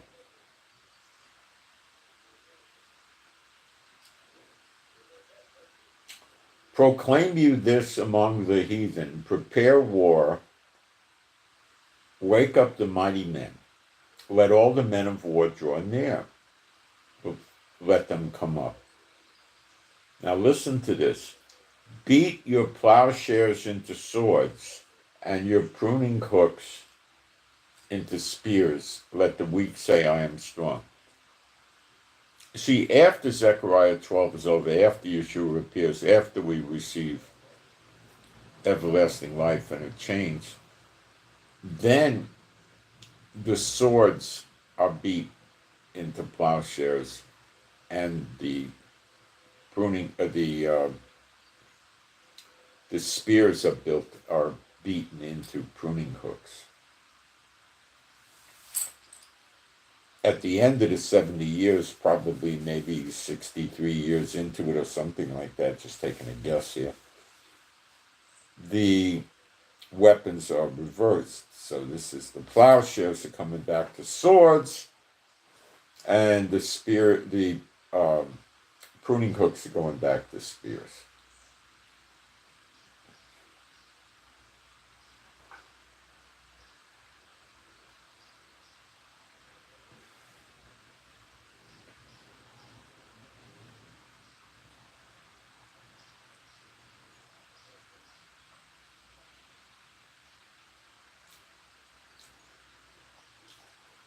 Joel 3:11. Assemble yourselves and come, all you goyim or heathen, and gather yourselves together round about thither. Cause thy mighty ones to come down, O Jehovah. I guess that's probably angels. Let the heathen be wakened and come to the valley of Jehoshaphat, Jerusalem area roughly. It's a large area. For there will I sit to judge, not to plead, will I sit to judge all the goyim round about. Put you in the sickle, for the harvest is ripe. Come, get you down, for the press is full and the fats overflow, for their wickedness is great. Multitudes in the valley of decision, for the day of Jehovah is near in the valley of decision. They've got to decide if they want to push this and get killed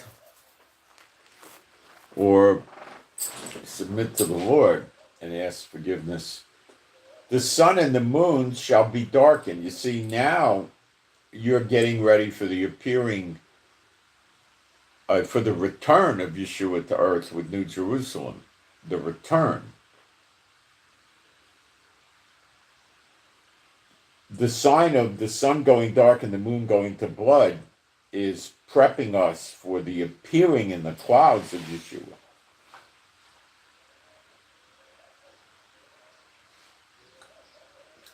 The Lord also shall roar out of Zion and utter his voice. You see, when it says the Lord here, it really says Jehovah. And in Exodus 23, verse 20 and 21, we read that God put his name, Jehovah, in the angel that was with Moses and Aaron and the children of Israel in the wilderness, which I believe is Michael, the great angel. And because his name is placed in him, he is also at places in the Bible referred to as Jehovah. And this is one of those places. As you'll see, you see him in Ezekiel 38, 39, with the flesh melting and the eyes in their socket, and you'll see it in Ezekiel 8 to 11 also. So he will roar out of Zion and utter his voice from Jerusalem, and the heavens and the earth shall shake, but Jehovah will be the hope of his people and the strength of the children of Israel. Not by might, not by power, but by my spirit. So shall you know that I am Jehovah Elohim, dwelling in Zion. That's not Jehovah, not Yeshua yet. This is the glory of God of Israel. My holy mountain, then shall Jerusalem be holy. It's the end of the second 70. The transgressions and the lawlessness are finished. Then shall Jerusalem be holy, and there shall no strangers pass through her anymore. And it shall come to pass in that day, the great day of the Lord, that the mountains shall drop down new wine, or maybe it means that time, and the hills shall flow with milk, and all rivers of Judah shall flow with water, and a fountain shall come forth of the house of Jehovah. That's the water that flows from under the throne of the glory of God of Israel. And shall water the valley of Shittim.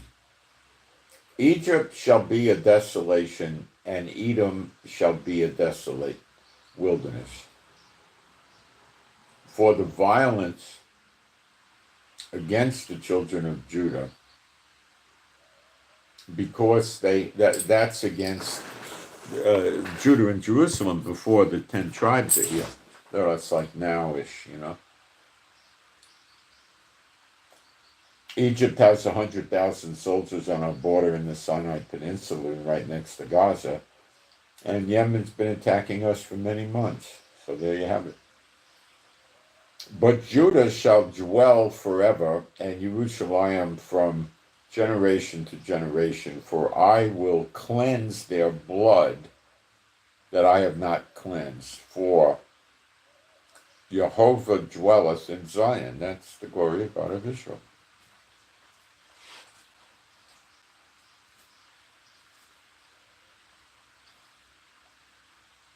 Now, let me check the live stream, and then we'll cover Zechariah 14, which is the same event.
Okay, Zechariah 14.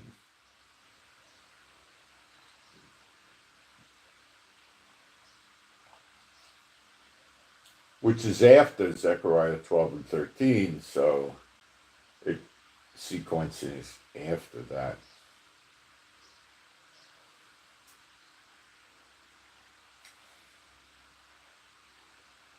What's going on with this thing here?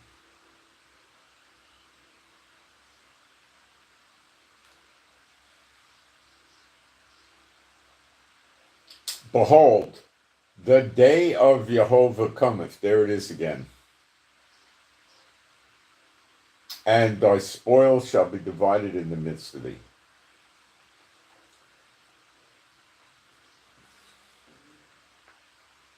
The day of Jehovah cometh. Okay, that's the day of the Lord, of Jehovah. I will gather all heathen against Jerusalem to battle.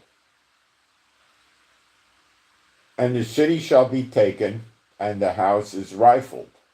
That's looted. And the women ravished. That's raped. And half of the city shall go into captivity, go forth into captivity.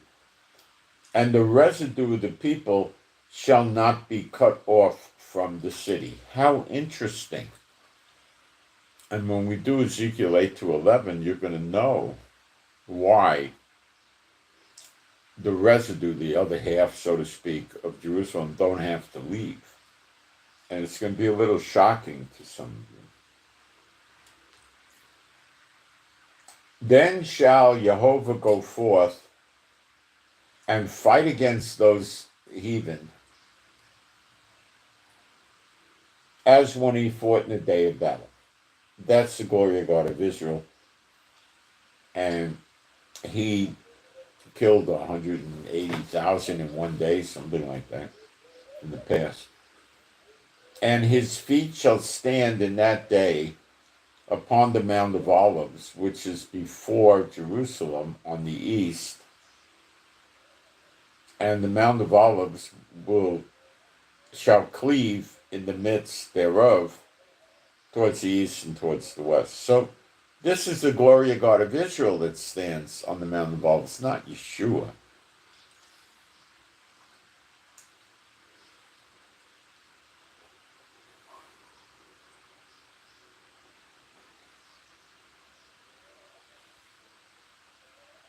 Verse 5.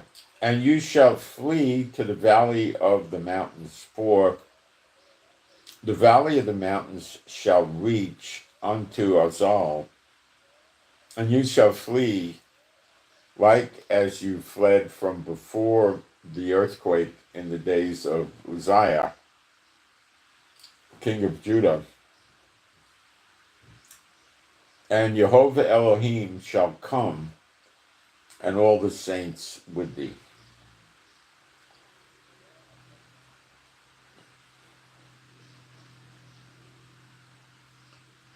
Now, the holy ones, that would be the angels, and that's Jehovah, actually, Father God. And it shall come to pass in that day that the light shall not be clear nor dark, but it shall be one day which shall be known to Jehovah, not day nor night, but it shall come to pass that at evening time it shall be light.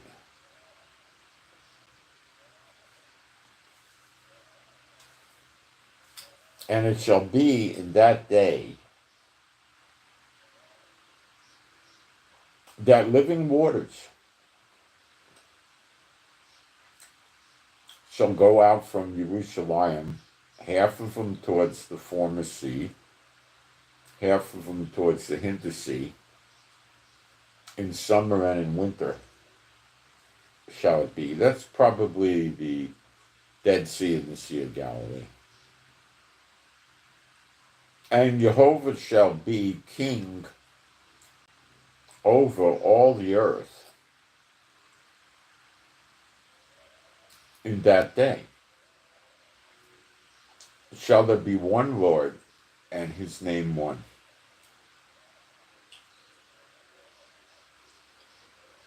And all the land shall be turned as a plain, from Geba to Ramon, south of Jerusalem, and it shall be lifted up and inhabited in her place. From Benjamin's gate unto the place of the first gate,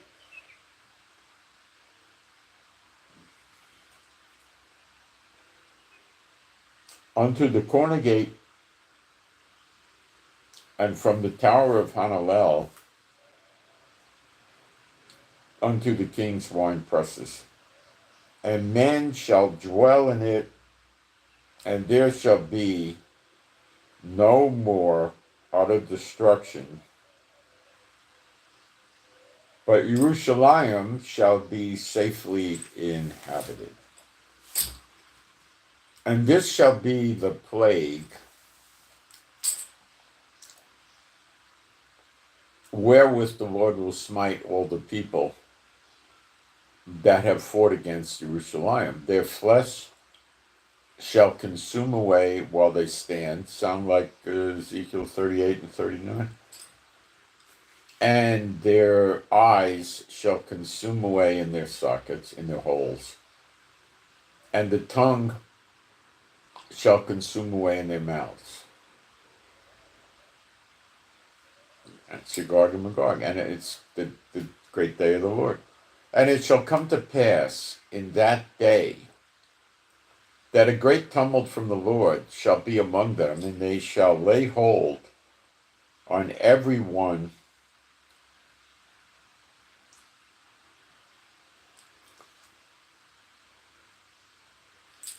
on the hand of his neighbor, and his hand shall rise up against the hand of his neighbor. They're going to attack each other. And Judah also shall fight at Jerusalem, and the wealth of all the heathen round about shall be gathered together, gold and silver and apparel in great abundance. It's similar to what happens at the end of Zechariah 12. And so shall be the plague of the horse, of the mule, of the camel, and of the ass, and of all the beasts that shall be in these tents as this plague.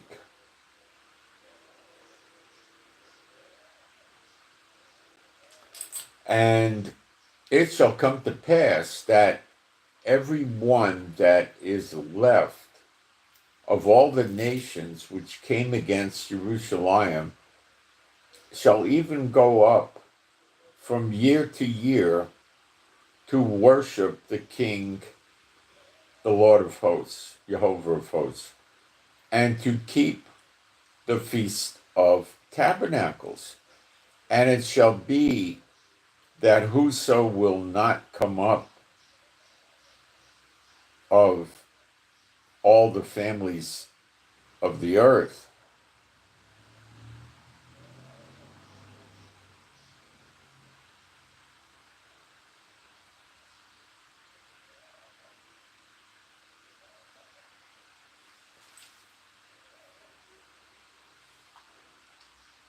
unto Jerusalem to worship the King, the Lord of hosts, even upon them shall be no rain. And if the family of Egypt go not up and come not, that have no rain, there shall be the plague wherewith the Lord will smite the heathen that come not up to keep the Feast of Tabernacles. So they don't keep the Feast of Tabernacle, they're not going to have any rain. And if they don't have any rain, they're not going to have any crops, and they're going to have a famine, and their animals are going to die, and, there you have it.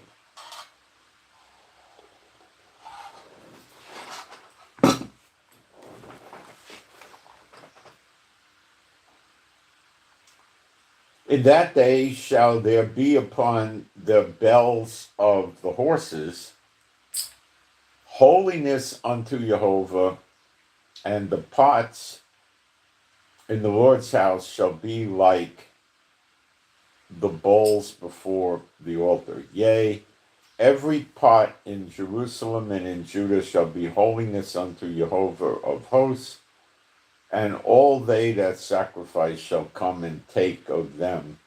And see that day there shall be no more the Canaanite in the house of Jehovah of hosts. Now, all this has happened, and I haven't seen or heard of the rapture. I haven't seen, heard, or read of anybody left behind from the rapture and wondering about the rapture. And I haven't heard of the church going up to heaven and coming back down and reigning over the Jews. I haven't seen any of this.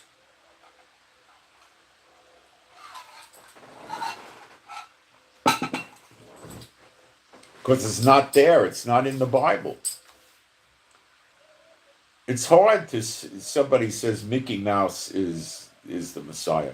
It's hard to discredit that because there's no scripture that says Mickey Mouse is or isn't the Messiah. So it's just stupidity. And that's what the church is all about, stupidity. It's just stupid. Okay, Church of the Antichrist. Now we're going to open this up for real. We're going to go to Ezekiel 8 to 11, and you're going to see everything unfold.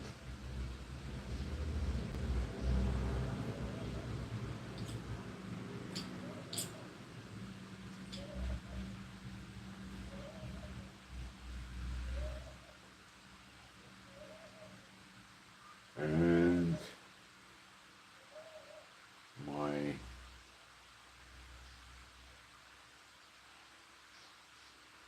there it is. Okay. And it came to pass in the 6th year of the 6th month, in the 5th day of the month, as I sat in my house, and the elders of Judah sat before me,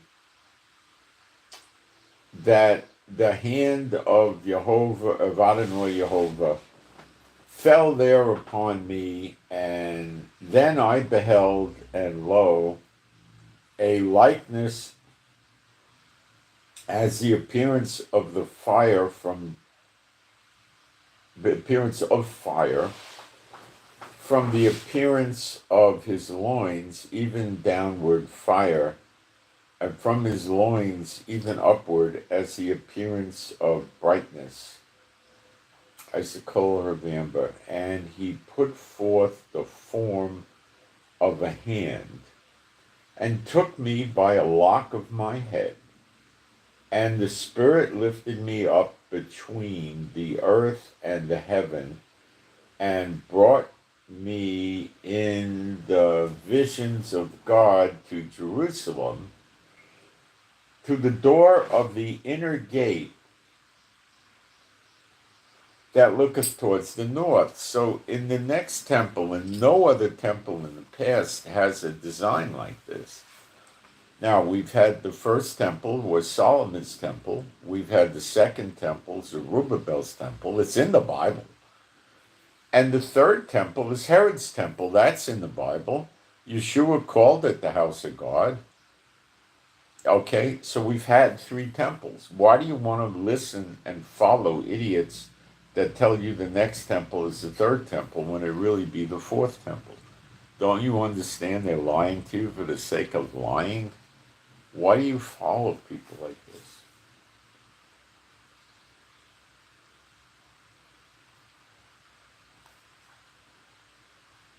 So what's happening? In the inner courtyard, there's a passageway, a gate that goes from the inner courtyard to the outer courtyard on the northern side. There's no other prior or previous temple that has this arrangement. Okay? It's the next temple. And brought me to visions of God, to Jerusalem, to the door of the inner gate that looketh towards the north, where is the seat of the image of jealousy which provoketh to jealousy. That is your abomination that maketh desolate. The desolate means because of it, the glory of God of Israel leaves the temple, and there's nobody to sacrifice the offerings to. Plus, they don't have offerings anymore. It's all destroyed, remember? So that's where this image is.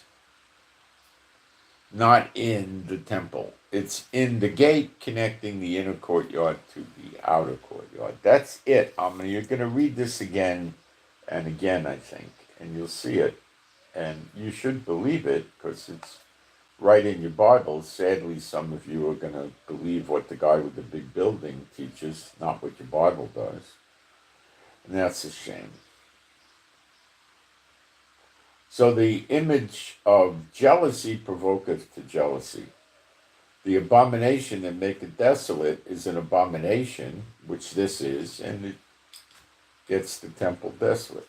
And behold, the glory of the God of Israel was there. That's, I assume, to be Michael. He was in the temple, according to the vision that I saw in the plain. Then said he unto me, Son of man, lift up thine eyes now the way towards the north. So I lifted mine eyes the way towards the north, and behold, northward at the gate of the altar. The altar was in the inner courtyard. Gate of the altar is the gate of the inner courtyard. So it's saying northward at the gate of the altar. So it's the gate is the passageway from the inner courtyard to the outer courtyard, on the northward it says. Northward at the gate of the altar, this image of jealousy is in the entry. He said, not inside the temple. He said furthermore unto me, Son of man, seest thou what they do? Even the great abomination that the house of Israel committeth. This is your great falling away. But not all fall away. Committeth here, that I should go far off from my temple, my sanctuary, but turn ye yet again,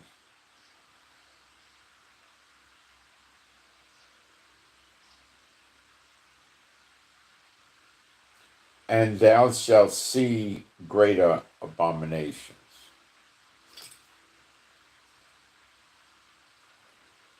And he brought me to the door of the court, and when I looked, behold, a hole in the wall. Then said he unto me, Son of man, dig now in the wall. And when I had digged in the wall, behold, a door. And he said unto me, Go in and behold the wicked abominations that they do.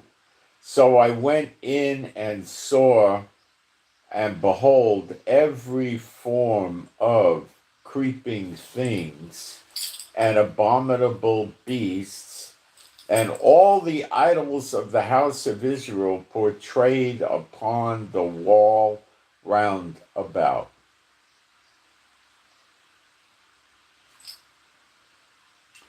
And there stood before them 70 men of the ancient of the house of Israel. Those are the 70 counselors that Israel's going to start having again when we hit redemption.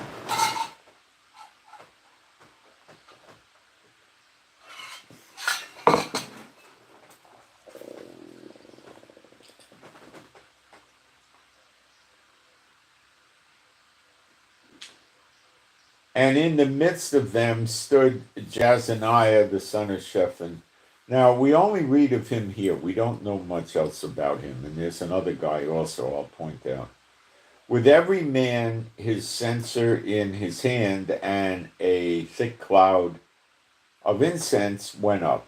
Then said he unto me, Son of man, hast thou seen what the ancients of the house of Israel do in the dark, every man in the chambers of his imagery? For they say, Jehovah seeth us not. The Lord Jehovah hath forsaken the earth. He said also unto me, Turn thee yet again, and thou shalt see greater abominations that they do. Then he brought me to the door of the gate of the Lord's house, which was towards the north, and behold, there sat women weeping for Tammuz. Tammuz is the sun god. Now, if you were the church of the Antichrist, and you wanted the people to worship the sun god, but wanted to conceal it, would you not move the Sabbath incorrectly to Sunday, which is sun god day, and get them to observe that as a holy day? Clever, isn't the devil? Then he brought me to the door of the gate, the Lord's house, which was towards the north, and behold, there sat women weeping for Tammuz. Then said he unto me, Hast thou seen this? Now, why is the Tammuz god operating in the temple? Because the churches don't exist anymore. His Sunday churches are gone, sun god day churches, churches of the Antichrist. Then said he unto me, Hast thou seen this, O Son of man? Turn thee yet again, and thou shalt see greater abominations than these. And he brought me into the inner court of the Lord's house. That's where the temple is and the altar is. And behold, at the door of the temple of Jehovah, between the porch and the altar, there were about 25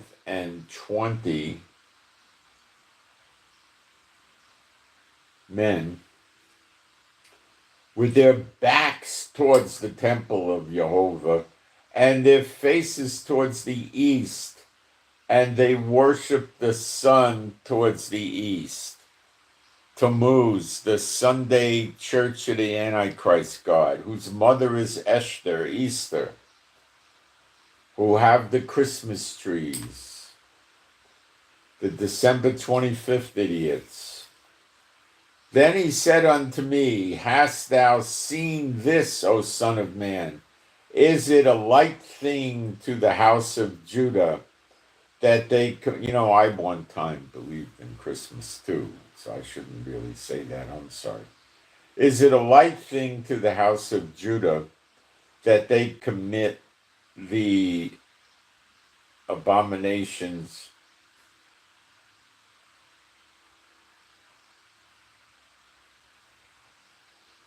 which they commit here? For they have filled the land with violence and have returned to provoke me to anger. And lo, they put the branch to their nose. Therefore,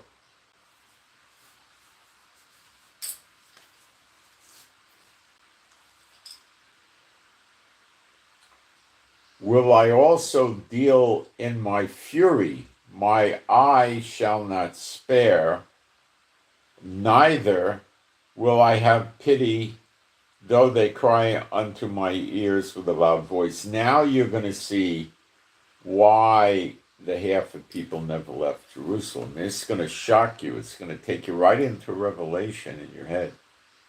He cried also in my ear with a loud voice, saying, cause them that have charge over the city to draw near, even every man with his destroying weapons in his hands. And behold, 6 men came from the way of the higher gate, which lieth towards the north. Well, that's where the abomination that maketh desolate was set up.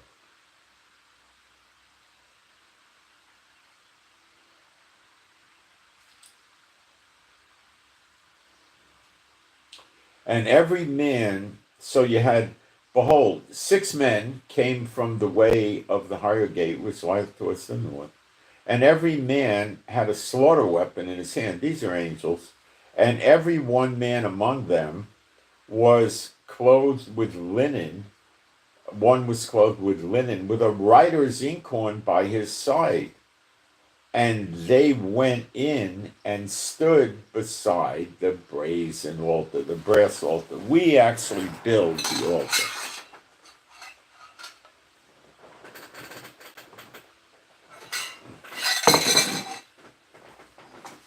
And the glory of the God of Israel, Michael, was gone up from the cherub, whereupon he was to the threshold of the house. And he called to the man clothed with linen, which had the writer's inkhorn by his side. And the Lord said, Jehovah, that's the glory of God of Israel, said unto him, go through the midst of the city, through the midst of Jerusalem, and set a mark upon the foreheads of the men that sigh and cry for all abominations that be done in the midst thereof. The word mark could mean your signature. In the old movies, Wyatt Earp or Daniel Boone, they put your mark here. You sign a contract, sell a house or cattle, put your mark here, put your name there. So it could mean put the name. Set a mark upon the foreheads, it could be the name of Jehovah. That sigh and cry for all the abominations that be in the midst thereof. And to the others he said in my hearing, go you after him through the city, and after the one with the linen does the mark on the good ones, and smite. Go through the city and smite. Let not your eye spare, neither have you pity. Slay utterly old and young, both maids and little children and women, but come not near any man upon whom is the mark or the name, Jehovah. And begin at my sanctuary, my temple. Then they began at the ancient men, the councils, the elders, which were before the house, the temple. And he said unto them, defile the house and fill it and fill the courtyard with the slain. Go ye forth. And they went forth and slew in the city.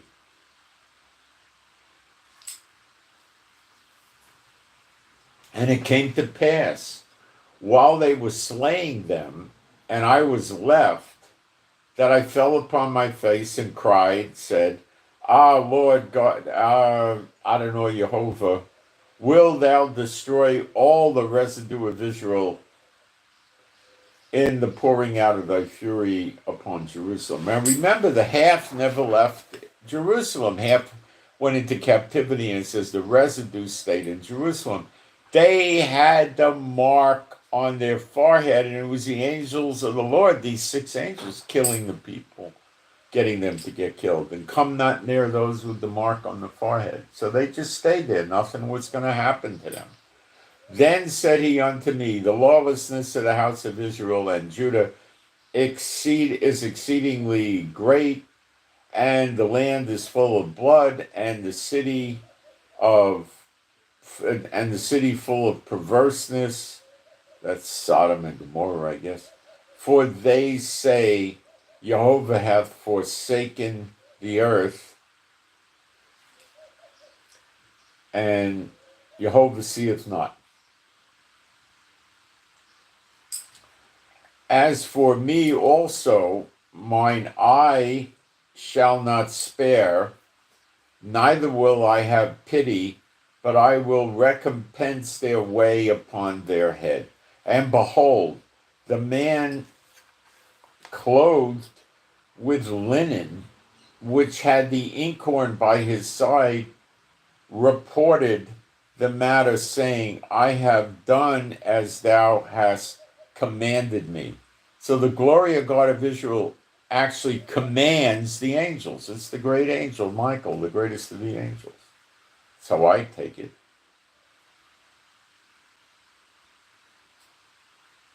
Now we're in Ezekiel 10. Then I looked, and behold, in the firmament that was above the head of the cherubim, there appeared over them, as it were, a sapphire stone, as the appearance of the likeness of a throne. And he has like a throne, sapphire.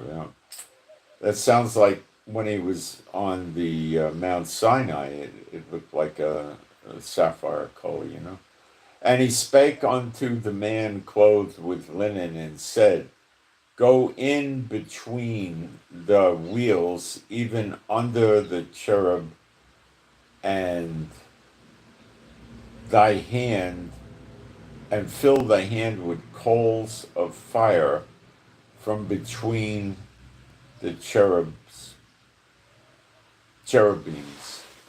and scatter them over the city. And he went in my sight. Now the cherubim stood. Now we don't read of a big fire hitting the city either. Maybe this was some sort of a purification of something. Now the cherubim stood on the right side of the house when the man went in, and the cloud lifted the inner court.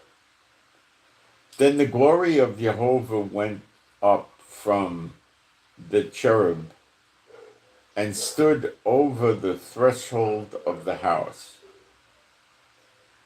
And the house was filled with the cloud, and the court was full of the brightness of Jehovah's glory. So he's leaving the temple. And the sound of the cherubim's wings was heard even to the outer court, and the voice of the Almighty God when he speaketh. And it came to pass that when he had commanded the man clothed with linen, saying, Take fire from between the wheels, from between the cherubims.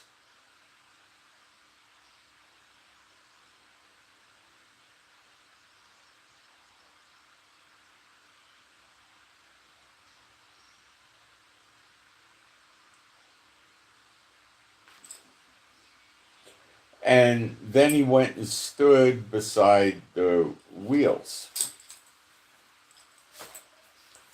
And one cherub stretched forth his hand from between the cherubims unto the fire that was between the cherubims, and took thereof and put it into the hands of him that was clothed with linen, who took it and went out. And there appeared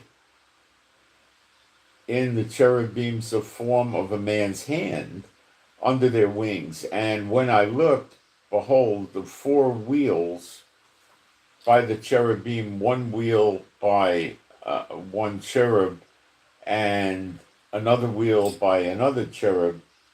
And the appearance of the wheels was as the color of a beryl stone.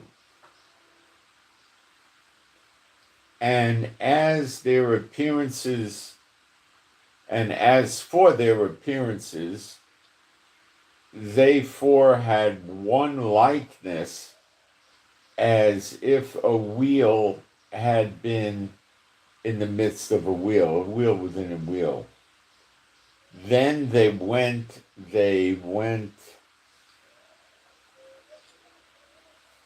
upon their four sides.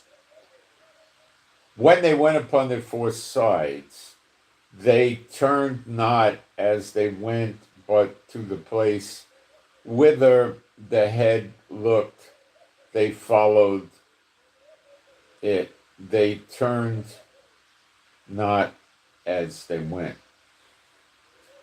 And their whole body, and their backs, and their hands, and their wings, and the wheels were full of eyes round about, even the wheels that the four had.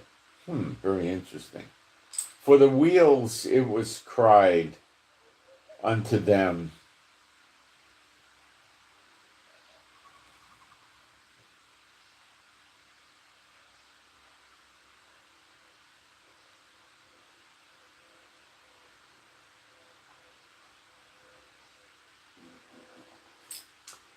and their whole body, and their backs, and their hands, and their wings, and the wheels, full of eyes, round about, even the wheels that the four had.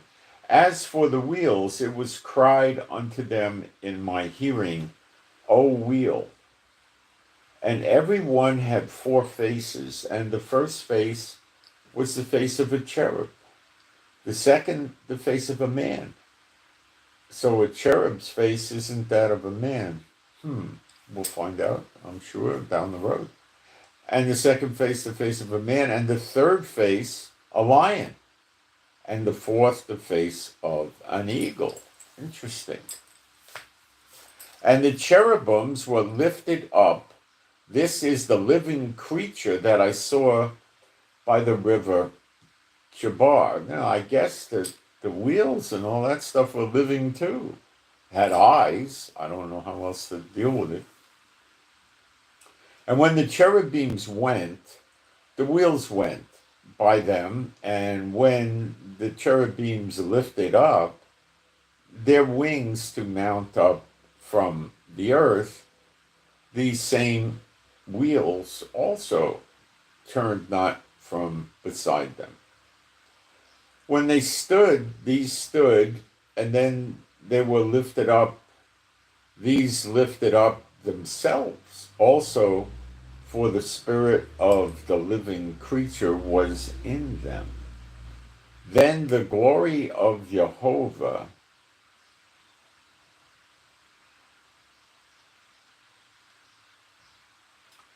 departed from the threshold of the house. So this is the glory of God of Israel, not Yeshua leaving the house, the temple. It's his house. He was residing there, the house not made with hands. The temple that comes down from heaven, the fourth temple, not New Jerusalem. That didn't happen yet. And stood over the cherubims.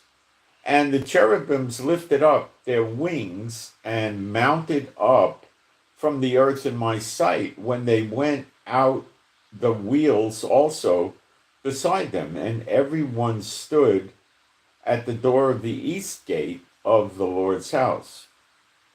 And the glory of the God of Israel was over them above. This is the living creature that I saw under the God of Israel by the river Kabar, and I knew that they were cherubims. Every one had 4 faces apiece, and every one 4 wings, and the likeness of the hands of a man was under their wings, and the likeness of their faces was the same faces which I saw by the river Kabar, their appearances and themselves. They went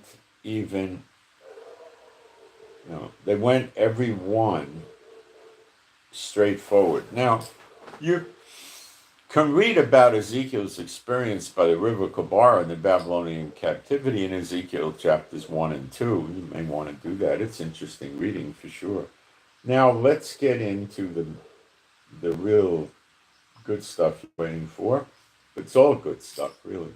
Ezekiel 11:1. Moreover, the Spirit lifted me up and brought me unto the eastern gate of Jehovah's house, of the Lord's house by Jehovah, which looketh eastward, and behold, at the door of the gate 25 men, among whom I saw Jazaniah, the son of Azur,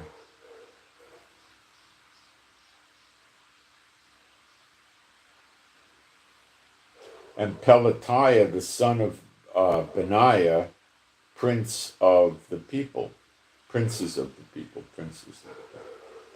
Then said he unto me, Son of man, these are the men that devise mischief and give wicked counsel to this city, which say it is not near, let us build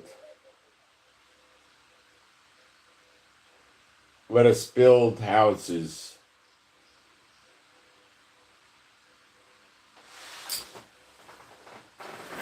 This city is the cauldron, and we be the flesh. Therefore prophesy against them. Prophesy, O Son of Man. And the Spirit of the Lord left upon me, and said unto me, Speak thus, saith Jehovah, thus have you said, O house of Israel, for I know the things that come into your mind, every one of them. You have multiplied your slain in this city, and have filled the streets thereof with the slain. Therefore, thus saith Jehovah, Adonai Jehovah. No, Jehovah, Adonai Jehovah. Your slain, whom you have laid in the midst of it, they are the flesh, and this city the cauldron, but I will bring forth out of the midst of it. You have feared the sword, and I will bring a sword upon you, saith Jehovah Elohim.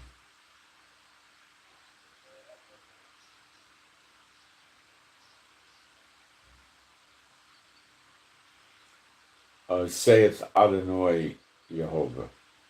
Okay.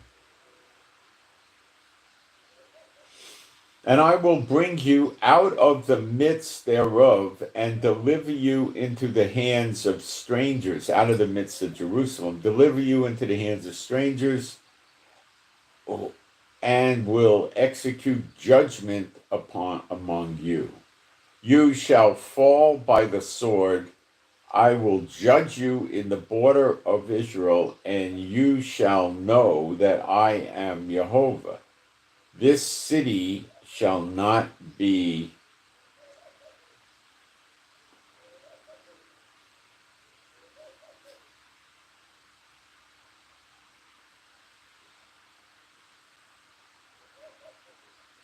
This city shall not be your cauldron, neither shall you be the flesh in the midst thereof, but I will judge you in the border of Israel, inside Israel. And you shall know that I am Jehovah, for you have not walked in my statutes, neither executed my judgments, but have done after the manners of the heathen.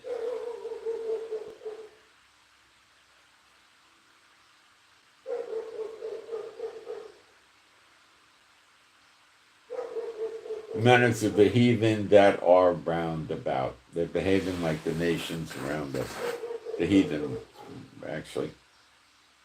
And it came to pass, when I prophesied that Pelatiah, the son of Benaiah, died, then fell I down my face and cried with a loud voice and said, Ah, Lord God, wilt thou make a full end of the remnant of Israel? See, this guy that laid down and died, we don't know anything about him either. We just read about him here and nowhere else, like the other one.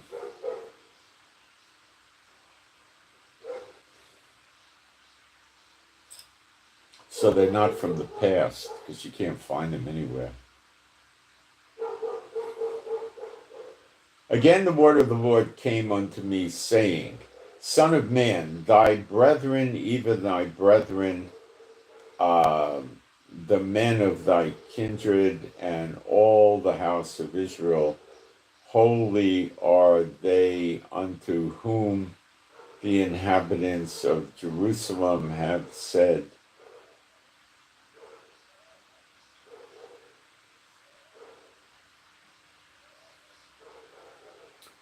Get you far from Jehovah, unto us is this land given for possession. So there's a big falling away.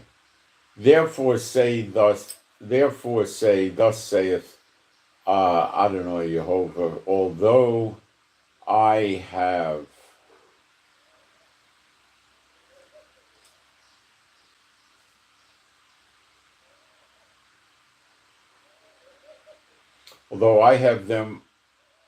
I have cast them far off among the heathen, and although I have scattered them among the countries, yet will I be to them a little sanctuary in the countries where they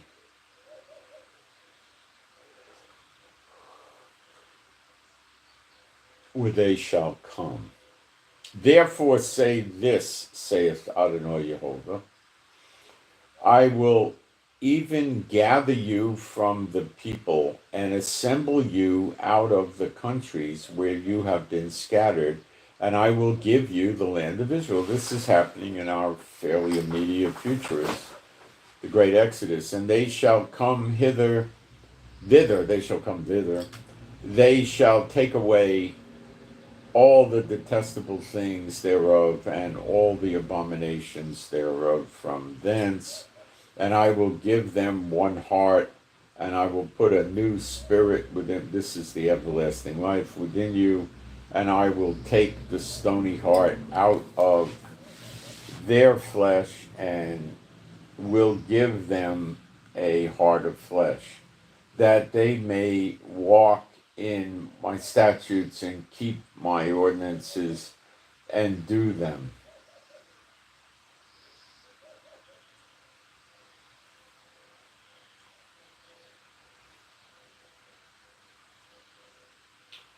And they shall be my people, and I will be their God. But as for them whose heart walketh after the heart of their detestable things, and their abominations I will recompense their ways upon their own heads, saith Adonai Yehovah. Then did the cherubims lift up their wings, and the wheels beside them, and the glory of the God of Israel was over them above. And the glory of the Lord went up from the midst of the city and stood upon the mountain which is on the east side of the city. Afterward, so that's the east side of the city, that's the Mount of Olives. It's a third of a mile to the east from where the temple would be. Afterwards, the Spirit took me and brought me into a vision by the Spirit of God into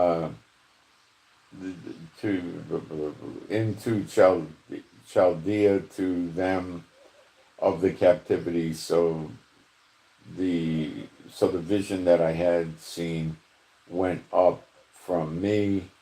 Then I spake unto them of the captivity, Babylonian captivity, all the things that Jehovah had showed me.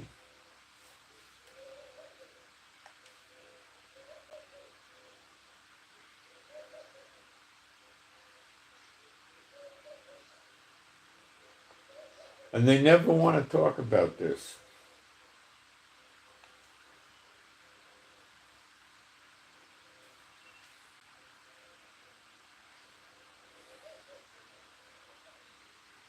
So, we go back to Zechariah 14, verse 3.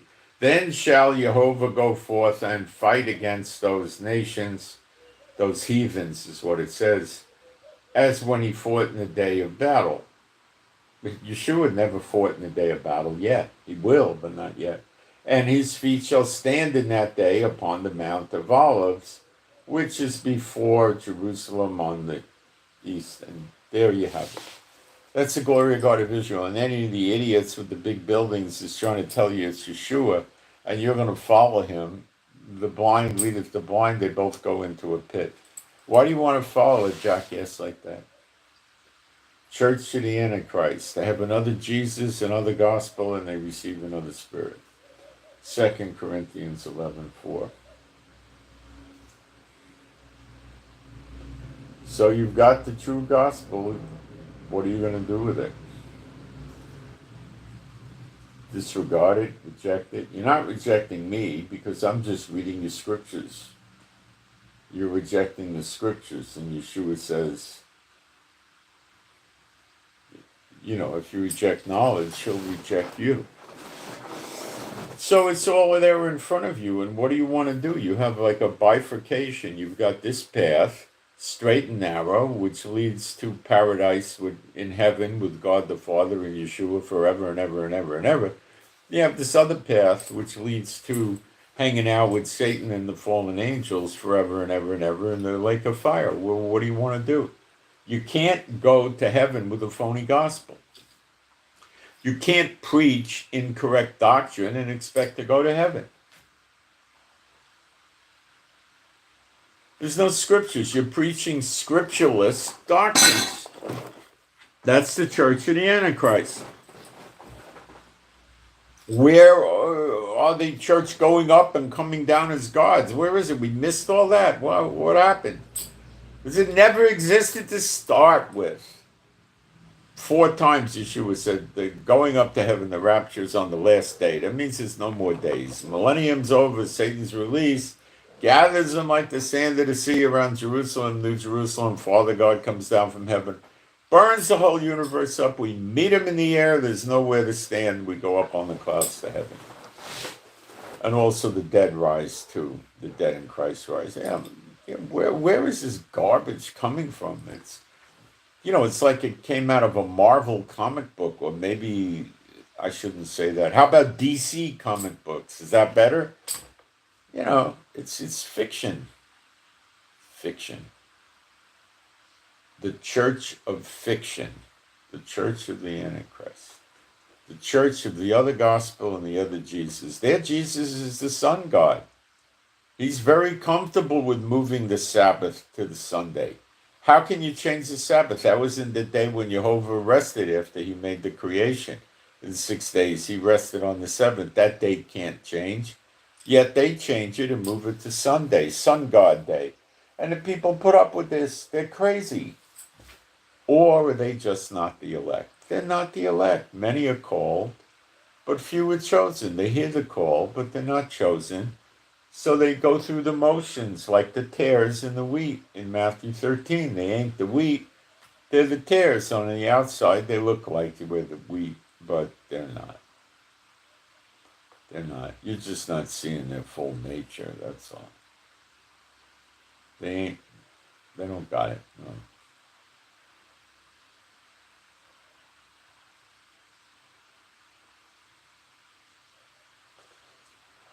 Okay, so I hope you got something out of this. And I'm planning tomorrow to do Ezekiel 38 and 39. It's a bit much to jump into all of it today. Ezekiel 38, 39 takes a lot of time to do it right. And I'm planning, God willing, to do it tomorrow. And I'll do it the right way, and I'll break it down with you and show you everything, okay? And now with this background from today, put it together. But to do Zechariah 14, Ezekiel 8 to 11, and the whole book of Joel, that's plenty for one day, don't you think? I do. And we'll do Ezekiel 38 and 39 tomorrow. I'm planning, and we'll try to sort that out. So, I'm Moshe. Oh, wait a minute. Let me check for prayer requests. Let's make sure. I have one. I remember it. Okay. It's for EB, Echo Bravo. EB, Echo Bravo, EB. Traveling this week. Traveler's prayer. No lost luggage, no breakdowns, no getting stuck and stranded, no lousy hotels. The whole, what to do. Traveler's prayer for EB, Echo Bravo. Now, let me see if anybody emailed me with a prayer request. No. And let me do a fast check. Make sure I don't have any other prayer requests. No.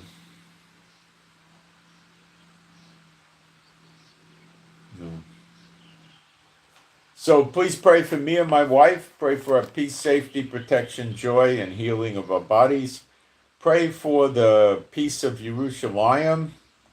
Pray for our animals and pets, which are all rescues, and they'll be happy, healthy, and whole. Pray for our finances, and pray for better videos, that more things come. And you all should pray for God to give you the gifts of the Spirit. Okay? Ask Him to activate the gifts of the Spirit in you. And pray that He gives you signs and wonders following the Word.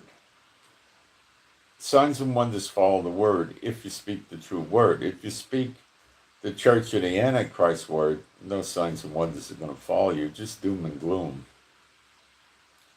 Darkness, So I hope you got something out of that, and you could see where we are today in Zechariah 12, and that flows into 13.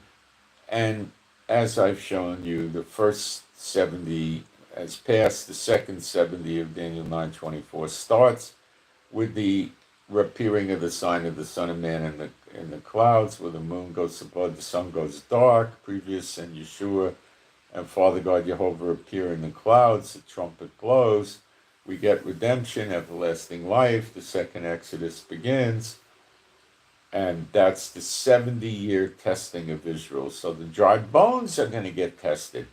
They're going to be back in Israel. They're going to have this everlasting life, this chai, and they're going to go through the 70-year testing. And the lost tribes and the Israelites, God's going to pour His Spirit out on them, and they're going to see Yeshua, and they're going to get everlasting life, and they're going to stop in the wilderness, and they're going to pass under the rod and enter the bond of the covenant, or they're going to And if they start calling on the demons and adultery, robbing, lying, this and that, they're going to not come to Israel. What happens to them? Well, we could always speculate he leaves them in the wilderness, or it could be more like Moses and Aaron, and they get killed and they get the dirt nap in the wilderness. And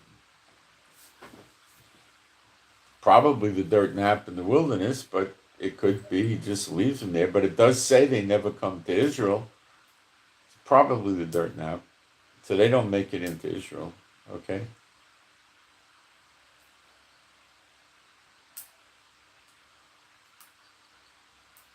So a lot that do make it into Israel are going to have a 70-year testing period. My opinion is for at least 40 years, a full generation, there's not going to be much falling away. And then it may only come in the last 7 years or something. I'm not sure. We'll have to find out later. We got plenty of time for God to teach us about that stuff that's going to happen down the road. We got to perhaps do better to deal with the things that are right coming in our face right now, right? So at the end of the second 70 is when Yeshua is going to come down to earth for the millennium with New Jerusalem, and that's going to, the sign for that is going to be the moon goes dark, the sun goes dark, the stars don't give the light, fall like fig trees off the tree.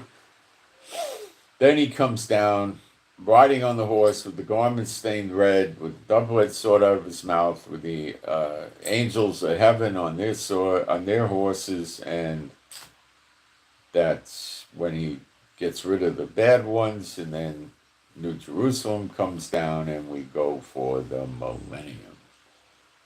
Okay? So we're going to come out of this, and then I believe we're going to have a very nice period. We're going to reproduce a lot, rest, relax, enjoy, teach our children, teach ourselves, teach each other, have a nice time. And then it's going to start to deteriorate. Maybe it's going to be the children that deteriorate. Maybe it's going to be the lost tribes that deteriorate. I don't know who it's going to be. But some people are going to fall away. They're going to go worshiping Tammuz, which the Church of the Antichrist has been doing for many centuries. Every Sunday. Who do you think they're worshiping? And, you know, they're going to fall away. And the church fell away. It started with real Messianic congregations in Acts chapter 2, and it deteriorated into this crap today, which I calling the Church of the Antichrist, the false churches, and you know.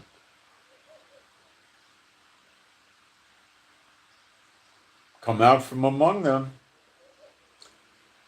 You're not of them, come out from among them. Come out from these churches. I'm telling you, don't touch the unclean thing, and they're very unclean.